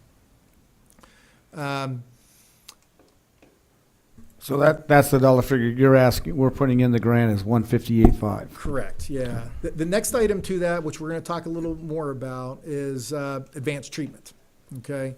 Andrew Frost is on the line. He'll talk about it here in a second. I'll turn it over to you in a minute here, Andrew. But if we go to advanced treatment, which is drinking water standards, is another $20 million, okay? So we're throwing all this out to the state and asking for it all. But ultimately, just as the council will, realize what staff is going to communicate, if we get a lesser amount, we've got to look at some of these items to reduce and eliminate to get to that amount. Land acquisition, I've contacted that property owner that is there. He's a willing seller. I don't know what that dollar amount would be for land acquisition. It's $4.4 million. 4.4 acres that we're working on currently. And additional planning dollars that are needed. One item of significance, just want to articulate, is in a typical program like this, if you use Yucca Valley as a comparison, the property owners had to pay for the property connections, right? So typically a municipal system will go up to the property line. Then from the property line, it's the owner's responsibility to take it from the property line to your plumbing. With this opportunity that the state is doing, it is inclusive of the property line connection. I think NV5 is estimated about $12,000 roughly per connection. And so that dollar amount that we're requesting will be inclusive of also the private connections as well. So that is, again, all encompassing there. Just to talk about some timelines here. This month or the beginning of next month, we'll be submitting to the state this general package. It's a pre-application to the state. So they know, and that's what one of the things that, so they can start understanding is who is asking for money and for how much, right? It's not an approval process, but at least it gives them an idea. A lot of people are talking to them like us, but not everybody is going to be ready. Environmental analysis is complete. However, with the changing of locations, we have to do some additional work, which is that deliverable date that I talked about earlier. We're anticipating that will be done about February. December also, as mentioned, the Old Nolte request should be cleared out through the federal budget process. And also in December, we'll be engaging with Wildan Financial to look at ratepayer costs. Then in February, the contract with the state for the remaining portion of the planning and the USGS study should be complete. And also in February, outreach on project and costs will be started. March of next year, 2023, full and complete funding package to the state. So that's our application. That's our full application that includes environmental. The state has said once they get through their review of environmental, that's when they can give us a dollar amount award. So it could take up to 6 months for them to give us a preliminary commitment. So, March, gets us to September-ish of next year before they get us a preliminary commitment after they get through environmental. July is the time frame that we're looking to get the design of the collection system complete to whatever dollar amounts they have and what percentage that will be at that time. Then late 2024, early 2025, construction will begin, again, if funding is successful. So with that, a couple things I just want to come over. Why are we doing this project? The USGS study will begin next year, 2023, and the study will give us, again, as mentioned, the specificity of how nights are traveling in our unsaturated zone and where they will occur in the city. The study will predict when density levels may create nitrate levels that pose a health risk within the groundwater. But again, this is going to be proactive. We're going to be in the head of this. Wastewater treatment and sewers are tried and true, piece of infrastructure. We're not, doing anything that is not in most communities around the state, around the country, around the world for that matter. Wastewater treatment and sewers date back to the Romans. It's tried and true. The city suggests a proactive approach to groundwater protection, acting before before the state tells us to do anything. We don't want, as Yucca Valley had to do, have the state dictate timing, right? We want to be in front of this, and mainly due to significant funding that's available. As mentioned, money is here and now. The state has allocated that money. And from my perspective, being involved with wastewater grant funding for 18 years now with High Desert Water District, Blythe, and 29 Palms, this is the single biggest pot of money that I've ever seen. So I don't know, if there'll ever be that big pot of money that is out there. Also attached, as mentioned, that Probasky research. A couple questions that I pulled out just for discussion purposes. When we asked the people, do you support infrastructure that benefits the residents? Overwhelmingly, people, yeah, absolutely, 90%, we support, infrastructure. When it further went on to talk about sewer, do you support sewer? It came down a bit, but still supportive, 77%. However, once you talk money, it plummeted. It plummeted down to 30-some-odd%. And I think that's very natural, right? It's, we want it, but I don't want to pay for it, right? So again, this funding source would, potentially be able to eliminate that. Still have operational costs, right? But the idea would be to get rid of the capital side of it for that initial project. Why shouldn't we do the project? Again, as mentioned, there are no current water quality issues. The water district, the management, the board does a great job of managing the water system, and the water quality is excellent. Why not to do the project? Council could look at limiting growth and density, which may reduce and or limit the threat. I mean, that is something that is in your powers to do. The ultimate USGS study will take about 5 years, and it may. Again, one of the reasons why not to do it may show nitrates not traveling in our water source at significant levels. We have not done monitoring analysis to determine we need it, and some cannot afford it. Even looking at operational costs, and there's no public support. If, as mentioned earlier, once you talk about money, that's when things drop. So with that, I'm going to turn it over to Andrew. Andrew, you're there?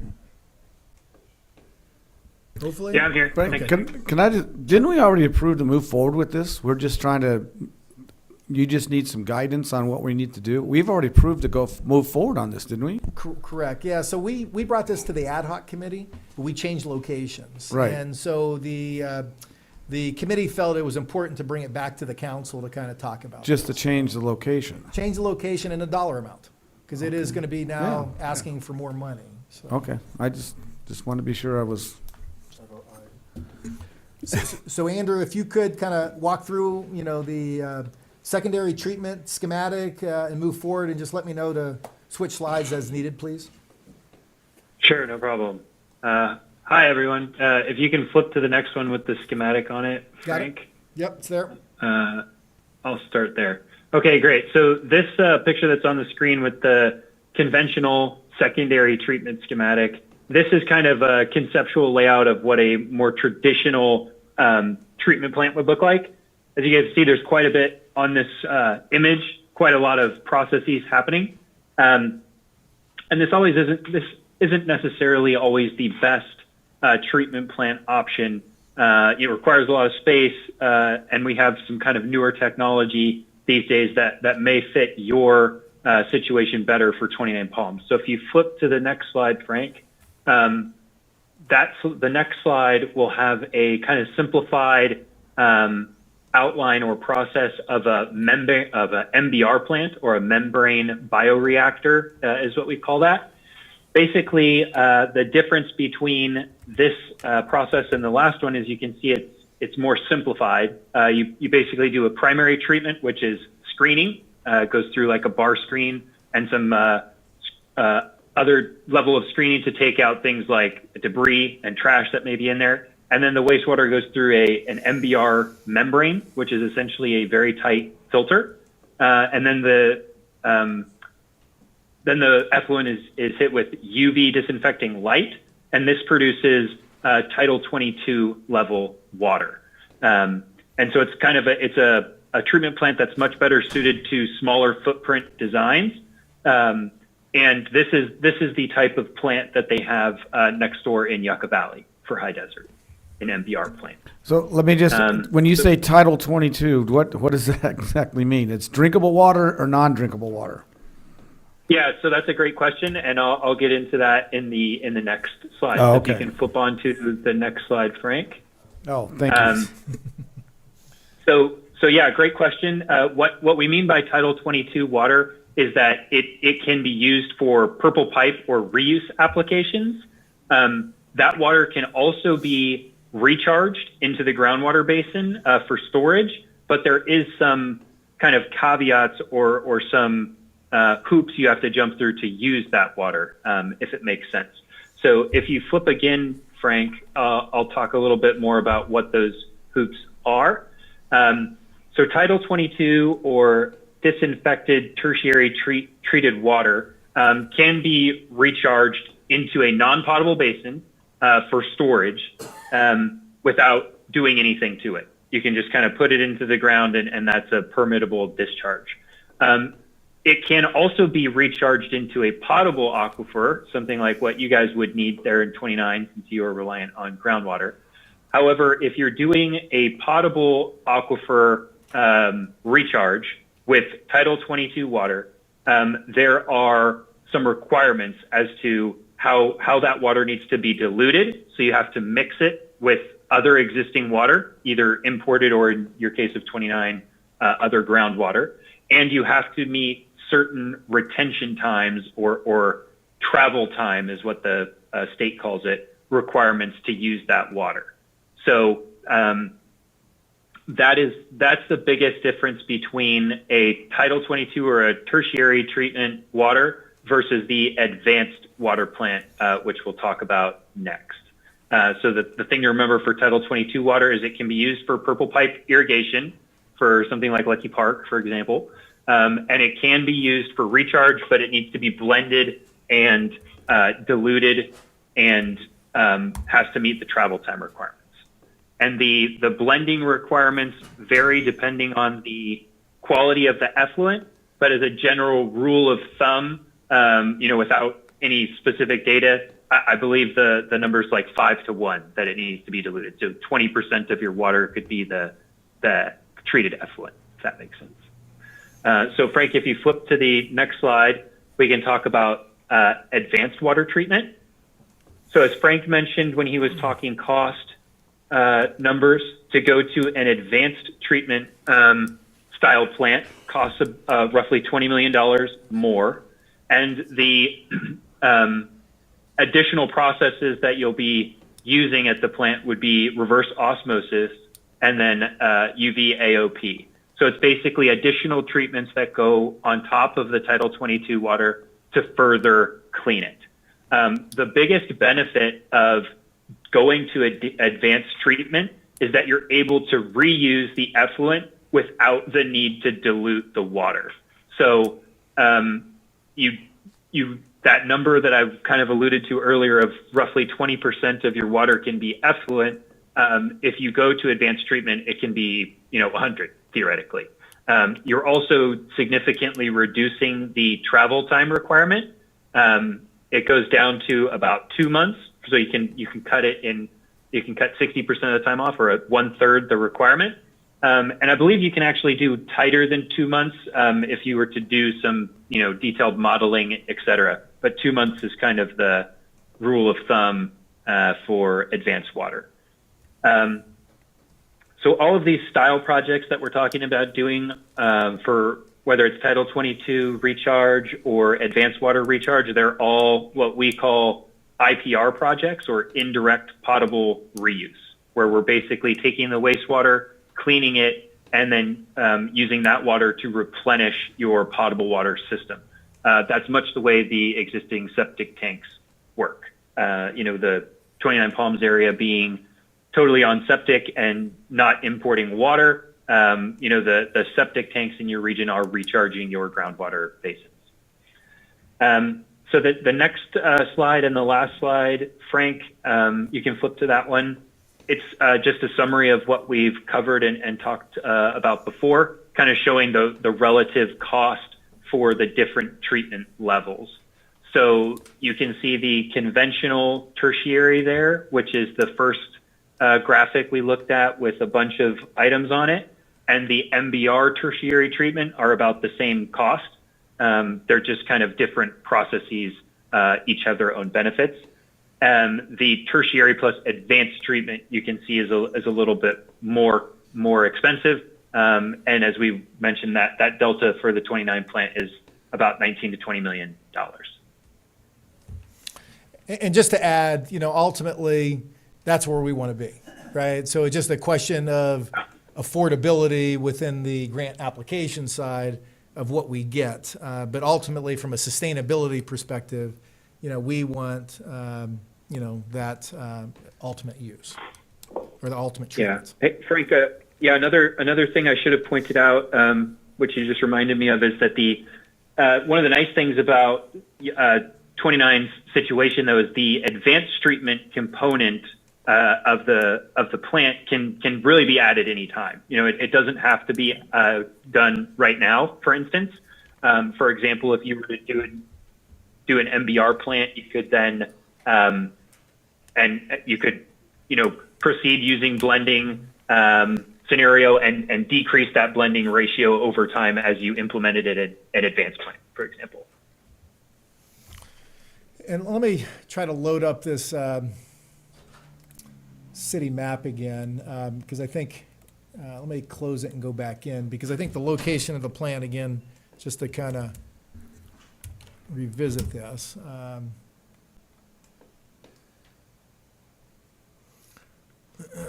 Hopefully it loads this time. Come on, baby. Okay, it just does not want to load. Didn't you say it was Desert Knoll? It wasn't right on Desert Knoll, but it's And it's in three the three. parcels over, Yeah, to going the east. towards east. Yeah, that is the location. But it's right by the channel, flood channel. It is by the flood, it's along that flood channel. I wonder if I clear cookies here a little Yeah, bit. it's kind of like if you go down Desert Knoll and you're going to go the back way to the Lucky Park or down in the big ditch, but they don't maintain it anymore, so hardly anybody drives it anymore. Yeah, I right can't there. zoom in here, but yeah. So here's here's Desert Knoll. You know, say the green line here is Desert Knoll. It's roughly in this geographic area right here. If you could see my cursor, it's 4.4 acres right along the flood channel here. Not against the houses over here. About 3 parcels over.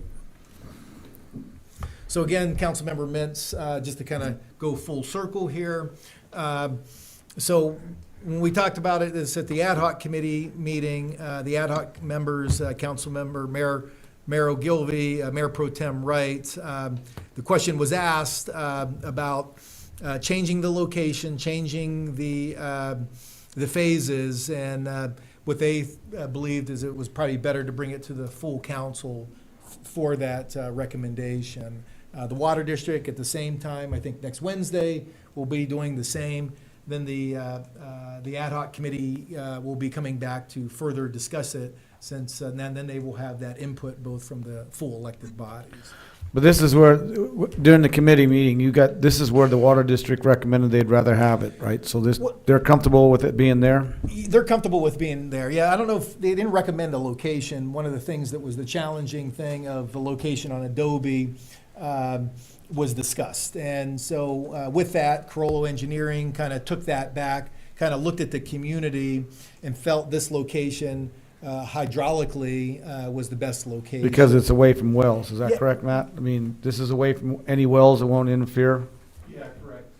All right, well. And one of the other things too, if I may add, again, from the Water District, from a sustainability perspective of the septic tanks, as mentioned earlier by Andrew, is replenishing our aquifer, right? We've mentioned that even in some public comments we heard in the past, right? So we need to replenish those once we divert those from the current location, discharging in the septic tank. So this is a central location. So we could use the central location to bring the water to the various locations where it needs to be recharged. So that was another element of the centralized location. So as far as the committee, Mac, you guys are comfortable with the location and the that's phasing in this system, and then the amount, the 158, because the 158 includes the advanced, correct? That is correct. Right. So I'm good with all of it.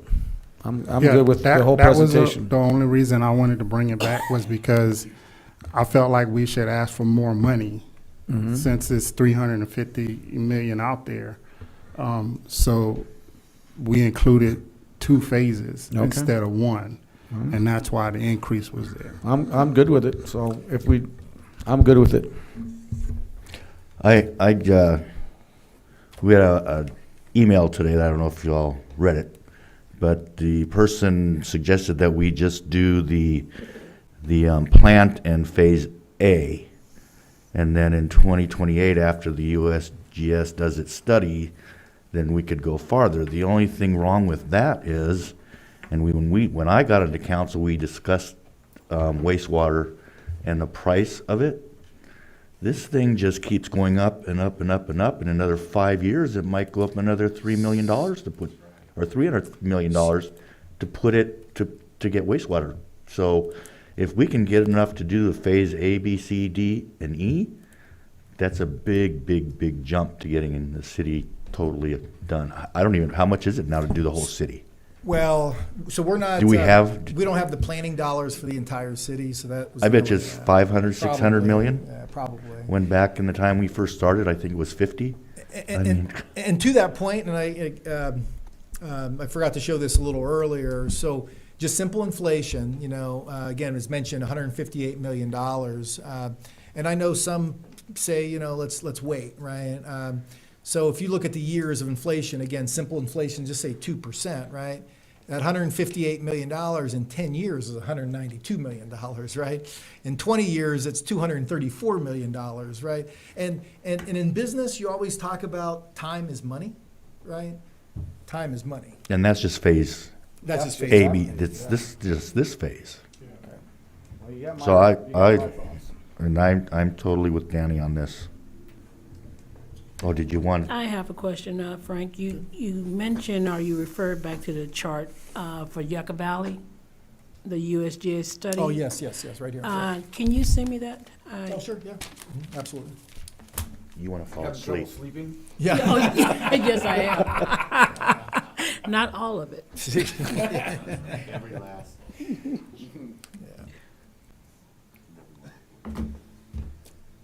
So, we're good. Okay, I'll open it to the public. Any questions from the public? We did get an email from Cindy Bernard. I think you may have referenced it. She asked that her email be read into the record. So I'm going to read it verbatim. It says, "Happy Election Day. Regarding the sewer wastewater proposal, I don't dispute that some water build-out is a good idea, especially in downtown. However, I object to the scale of the proposal, the rush to get the city to comment on the larger scale, the lack of scientific proof that the proposed scale is necessary, and the lack of transparency on the taxes and assessments that will be necessary to make up a funding shortfall.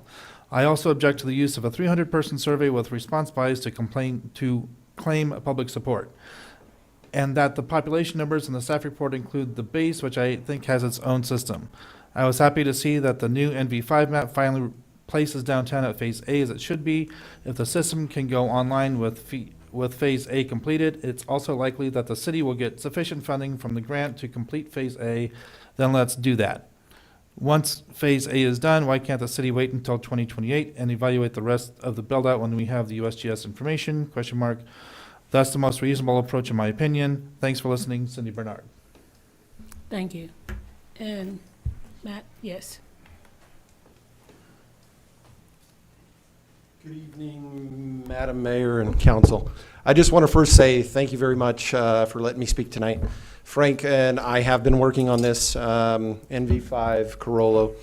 The exciting thing that I kind of heard tonight, and I just want you guys to hear, is that it's finally being talked about protection of groundwater and sustainability. That's kind of been our motto from the beginning. I know that growth is key, right? But protection of groundwater and sustainability. The other thing is we continue to hear, like, what's high desert doing? We got to remember we're different than high desert. Advanced treatment to us is very important. We're 100% groundwater, and we need groundwater to come back to us on a treated side. So it's nice to see you guys have it broken down into different phases. It's nice to know that we're all working together. It's nice to know that Corollo saw the first two sites and really said that the Water District was making some positive comments to say, hey, listen, we're all in this together. So sustainability, protection of groundwater, and getting the water back into the aquifers. That's our key points, and I will always hit on those points. So thank you for letting me speak tonight. Thank you. And when you can you fill out a green sheet for me? Thank you. Any other questions from the audience? Okay, bring it back to the council.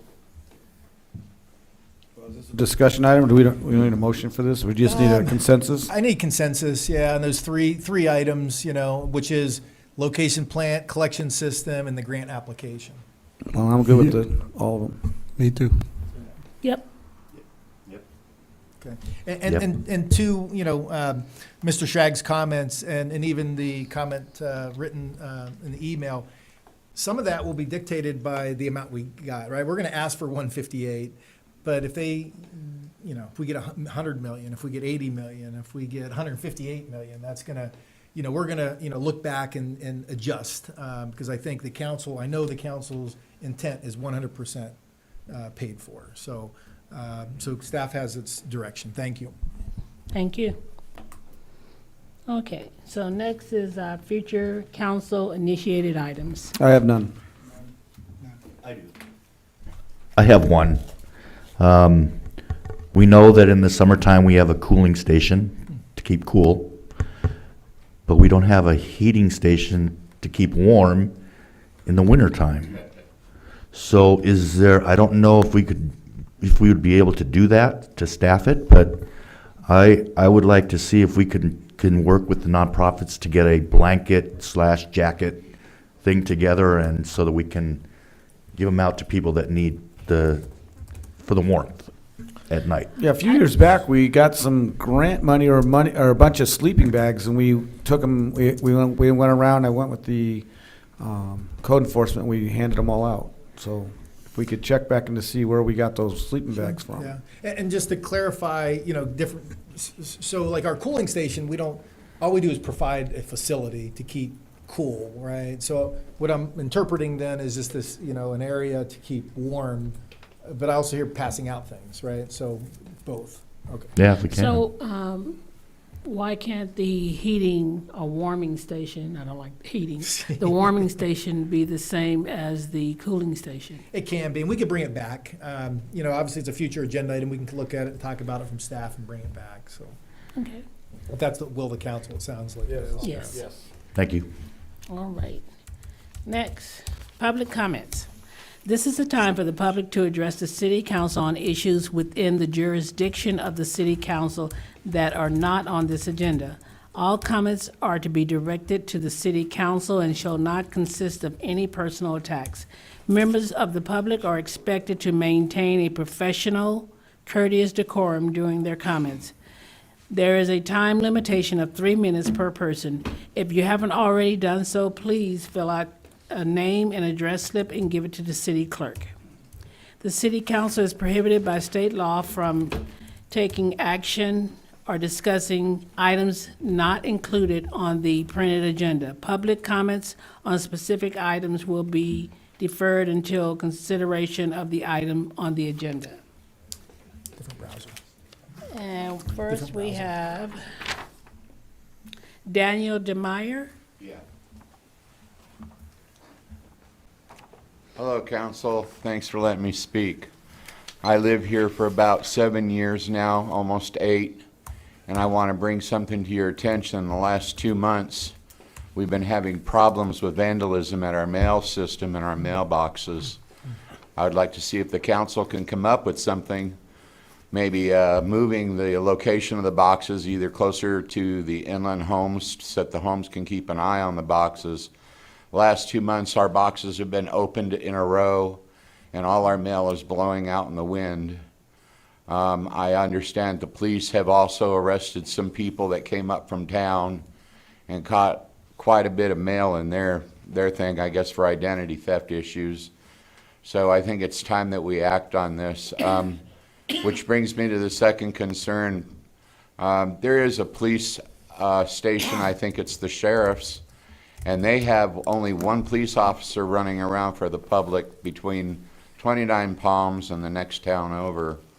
And I think that maybe we need to upgrade our police department here, and that way your cops aren't running around by themselves. They also have backup if they need it for safety issues. But I'm really concerned about the mail thing. I've never had a problem like that. I came up here to retire from the rat race, and having the rat race come up here and destroy my mailboxes is quite alarming to me.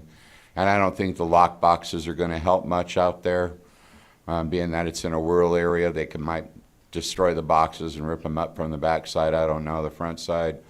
All I know is if it were closer to my house, I'd keep closer eye on it. And or I would even be willing to donate money for a camera. So that's my concern. I thank you for the time, and I hope we can do something about it in the future. Well, real quick, we're not really supposed to talk, but being an ex-postal carrier, maybe Frank can call the postal inspectors and see if they can do something, because they're the ones that would take care of something like this, Okay. not the city council. Yeah, I didn't know who to approach. That's why I came to the council and Yeah. asked. Thank you. The I appreciate it. postmaster, you can call Lori here. Yeah, I've called the postal commissioner over there, and Well, I'd call the inspectors then. okay, thank you very much. Thank you. And just for the council and to the speakers, so we actually have not one, we have two 24/7 patrols for 29 Palms specifically. County has their own patrols, and Yucca Valley has their own patrols. Okay. Ms. Brown?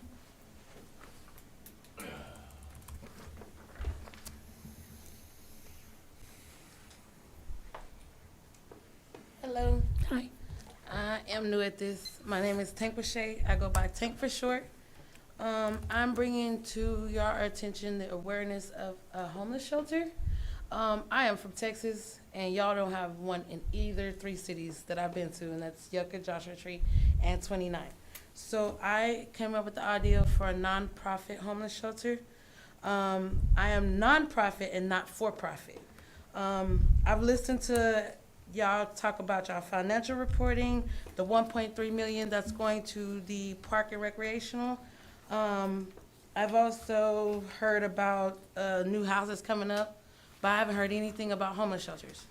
I've been out here since 2018, and I was homeless in a tent behind the Joe Harvey over there by Luckie Park. I stayed in a tent with my boyfriend with the baby, and I didn't have anywhere else to go. I didn't have a car to travel, so I couldn't get to and from the homeless shelters, and they're all downhill. So I have a property that I've picked out myself. I've done my research, I've done my homework, and it's in Yucca. I also have one at 29. It's the old motel, don't know specific address, but I know it's right by the theater. So I have got signatures. I started my own petition for homeless shelter. I have 41 signatures, and I have a couple guys from the base that sign. Polices can't sign. This is my petition, one of them. It's 4 pages. The police can't sign in uniform, so I haven't got them yet. But I do have public figures like Bill Jones, Octavius, who's running for election. I have a couple business people sign. We're all for homeless shelters. I live off of Utah Trail, and in the dip right across the street by the light, there's tents coming up every day. There's another one just put up. So there's a group of people making a community where it rains at and floods. I found it's very dangerous, and I feel like we need help. So with the permission and grants, I am going to start asking for donations. I have somebody, myself won't be looking over the money part. The man that owns Libby's, he's actually my kid's foster dad, so he would be doing the financial part of my planning. We do asking for coats, jackets, blankets, soaps, anything to donate so that I can get up and running. And I do what I call charity. I ride around and pick up people, strangers, it don't matter. If you need a ride, if you broke down, I'll pick you up. So I'm trying to get the population to listen to why it's good. The property that I picked out, sorry. I have a property that I picked out, and I have my own presentation. It's just 3 minutes was a short timing, so I didn't bring all that with me because I made my presentation. I have my property picked out. I have my teams picked out for a construction designer, and my best friend, who's in the audience, is also a person that's helping me put this together. So when everybody leaves, can everybody sign my petition so I can keep getting signatures? I don't have formal paper. Like I said, I'm just brainstorming for the last 5 months. So I don't have like formal paper to sign. So if you can sign my book, this is going in my treasure after the event and comes up. That's all for now. Can you give her Astrid's information? Sure. Yeah, I could do that. I've tried Astrid. She's not for, I wouldn't say that. Let me find out how to But she can show you how to get yours started. I already asked her, but I'm gonna try again. You know, today I look different because usually I do not look like this. Usually my hair's standing all over my head. So maybe if I make a better presentation about myself, I'll get more people to listen. But I prefer people to see me as I am, which I do play bowling, I used to. So he kind of knows a little bit about my rough side. So maybe if I present better, she'll help me. But usually what I do is start spazzing and talking. And then people will listen and be like, oh, okay, well, let me sign. And they'll sign. So that's how I've been getting signatures, Walmart, checking the cash, wherever I can catch your attention, that's where I get it at. A lot of people from Bill Jones Car Wash is how I got started. So it's a lot to put out there because this book is full of thoughts. For 5 months I've been writing in this book. So I want to put my idea out there. I want to tell y'all about it from plot to plot. but 3 minutes is all I got, so. Okay, thank you. And homeless is becoming a bigger issue. We'll be having that topic within strategic planning in January. In January, right there now. Okay, next we have Pam LaFosse. Did I say it right? Does that have a date specific? Check with city, it's gonna be late January, don't have a specific date. Okay, late January. Okay.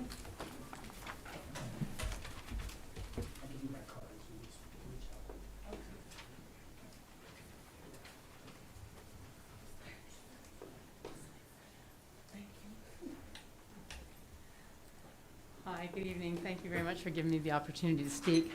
I live on Adobe Circle, and some of you may be aware that we have what's called the Adobe Circle peacocks that have been in this town since, I believe, 1938. And for the last 9 years, I've been taking care of them. Unfortunately, we have had a neighbor who has done something cruel and abusive, actually back on October 22nd. And I have kept them in my house since then. They're there right now for the 17th night in my kitchen, sleeping on the edge of my sink, because I was informed by this person that if they ever made it back onto their property again, they would abuse them again. So I talked to the sheriff's department, I spoke to animal control, and many of my neighbors, 11 of us so far, all agree that we don't want the peacocks relocated. We don't want them placed in cages or aviaries. We want them to continue to free range through our neighborhood. It's a source of a lot of joy and happiness for everyone.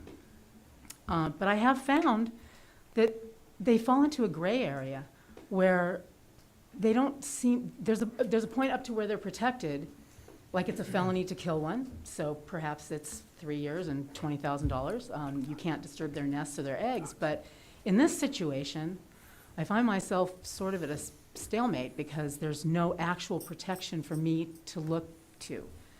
I've had to change my entire life. I can't use my kitchen between dusk and dawn.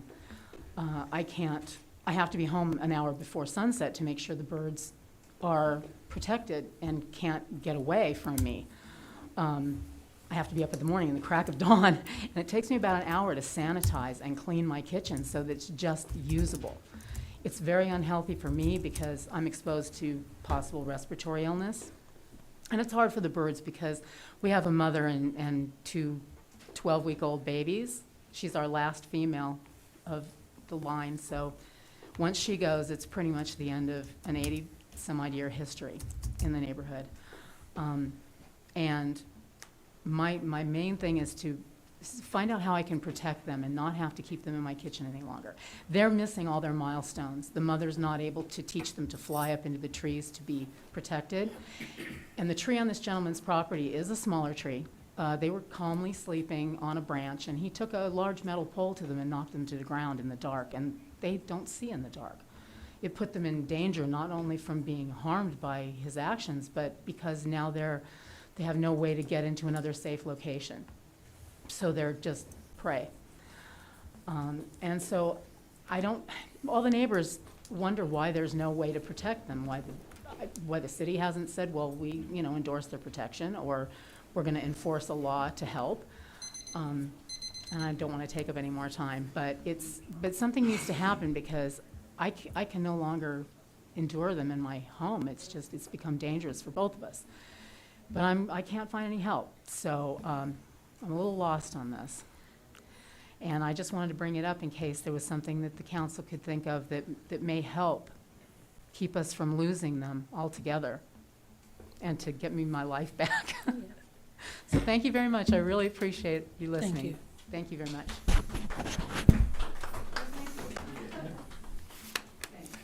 And I'll follow up with animal control to see the little background on that. Okay, thank you. All right. Oh, I'm so sorry, thank you. Eric?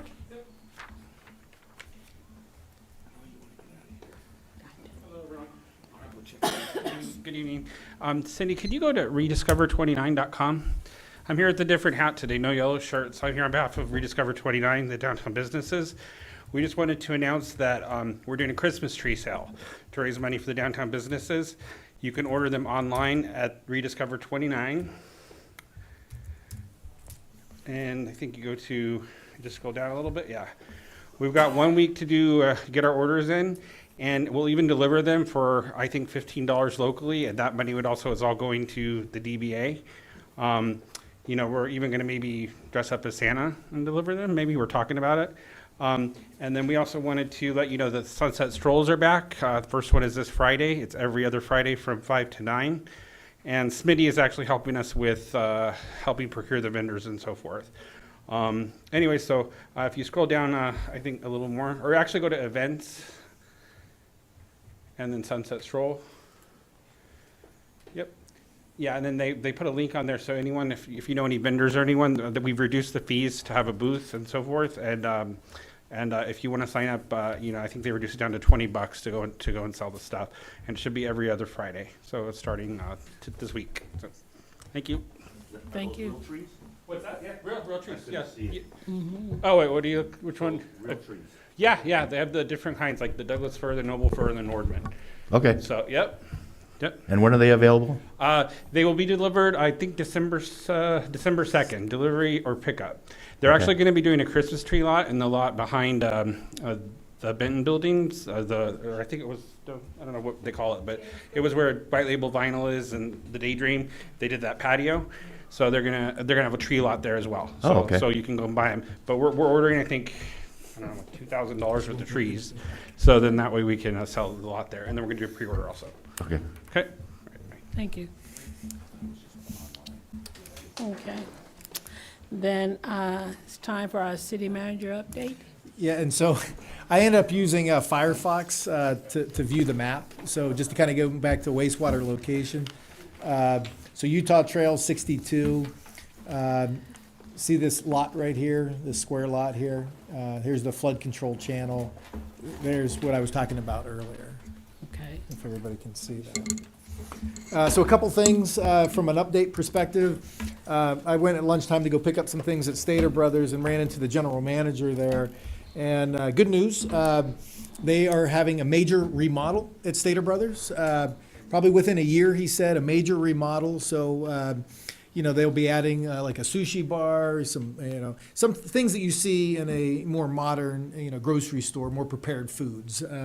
So that'll be coming. You know, I know they haven't gone to building and safety or anything yet, but he said probably within a year.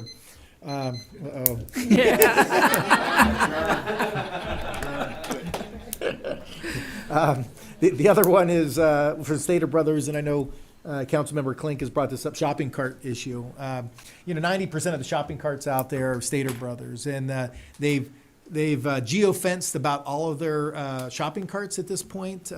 Within a week or 2 weeks, they'll have them all geo-fenced. Then they're going to get a company to go out there and collect them all around the city. And at that point in time, they won't be able to leave their parking lot. I guess somebody could pick them up and carry them, but the wheels won't, be able to move. So he gave me that update today. Light parade. Light parade. We have adjusted the light parade timing of it.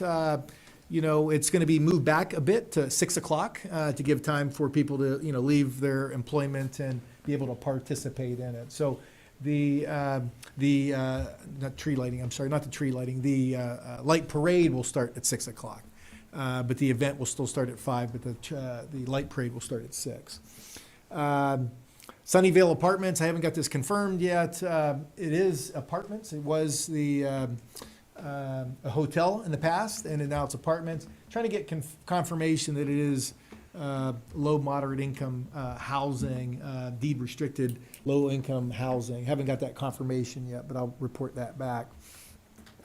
Staff has been very frustrated with it, and hopefully, maybe Kurt, you could kind of report on it a little bit. So EV chargers, as we heard about before, in a development code or in a building code, there's the big push of California going off of gasoline, going to electric vehicles. The city is getting frustrated, in this process as well, as the council is aware. We bought through Project Phoenix those 5 charging stations in our downtown area. Because of supply chain issues, I don't know if the market is up to speed on the parts. We've had some warranty related issues, and we've been down for I don't know, 60 days, I think, on 2 of the fast chargers. So people have been complaining to us left and right. We feel bad about that. Kurt, if you could help get some information out. We have been very diligently trying to get these supply issues to replace these parts. The latest I heard yesterday is they're trying to even Frankenstein, is how they called it, some of the equipment and other things to fix this, because the supply chain issue is not going to catch up till January for this part. So I just wanted to kind of communicate that to the council. Then finally, I had the pleasure Thursday night, I know the mayor has done it recently, a ride along with the sheriff's department. I know Captain is out there, and these, you know, it was a good experience for me. I haven't done it since 2006. I think was the year last time I did it. And from the community perspective, from the manager's perspective, and again, these unsung heroes that go out of sight, out of mind. We can't do the things that we've talked about this evening, from economic development to recreations to all the things that we want to do if we don't have a safe community. And these men and women out there are doing a fine job, and just wanted to report that back. Thank the captain, thank all the deputies, and that concludes my report. Do you ride in the front or the back? Well, they were going to lock me up and put me in the back, but I got to ride in the front. I hope to go again. All righty, well, thanks to everyone for coming, and have a happy Thanksgiving.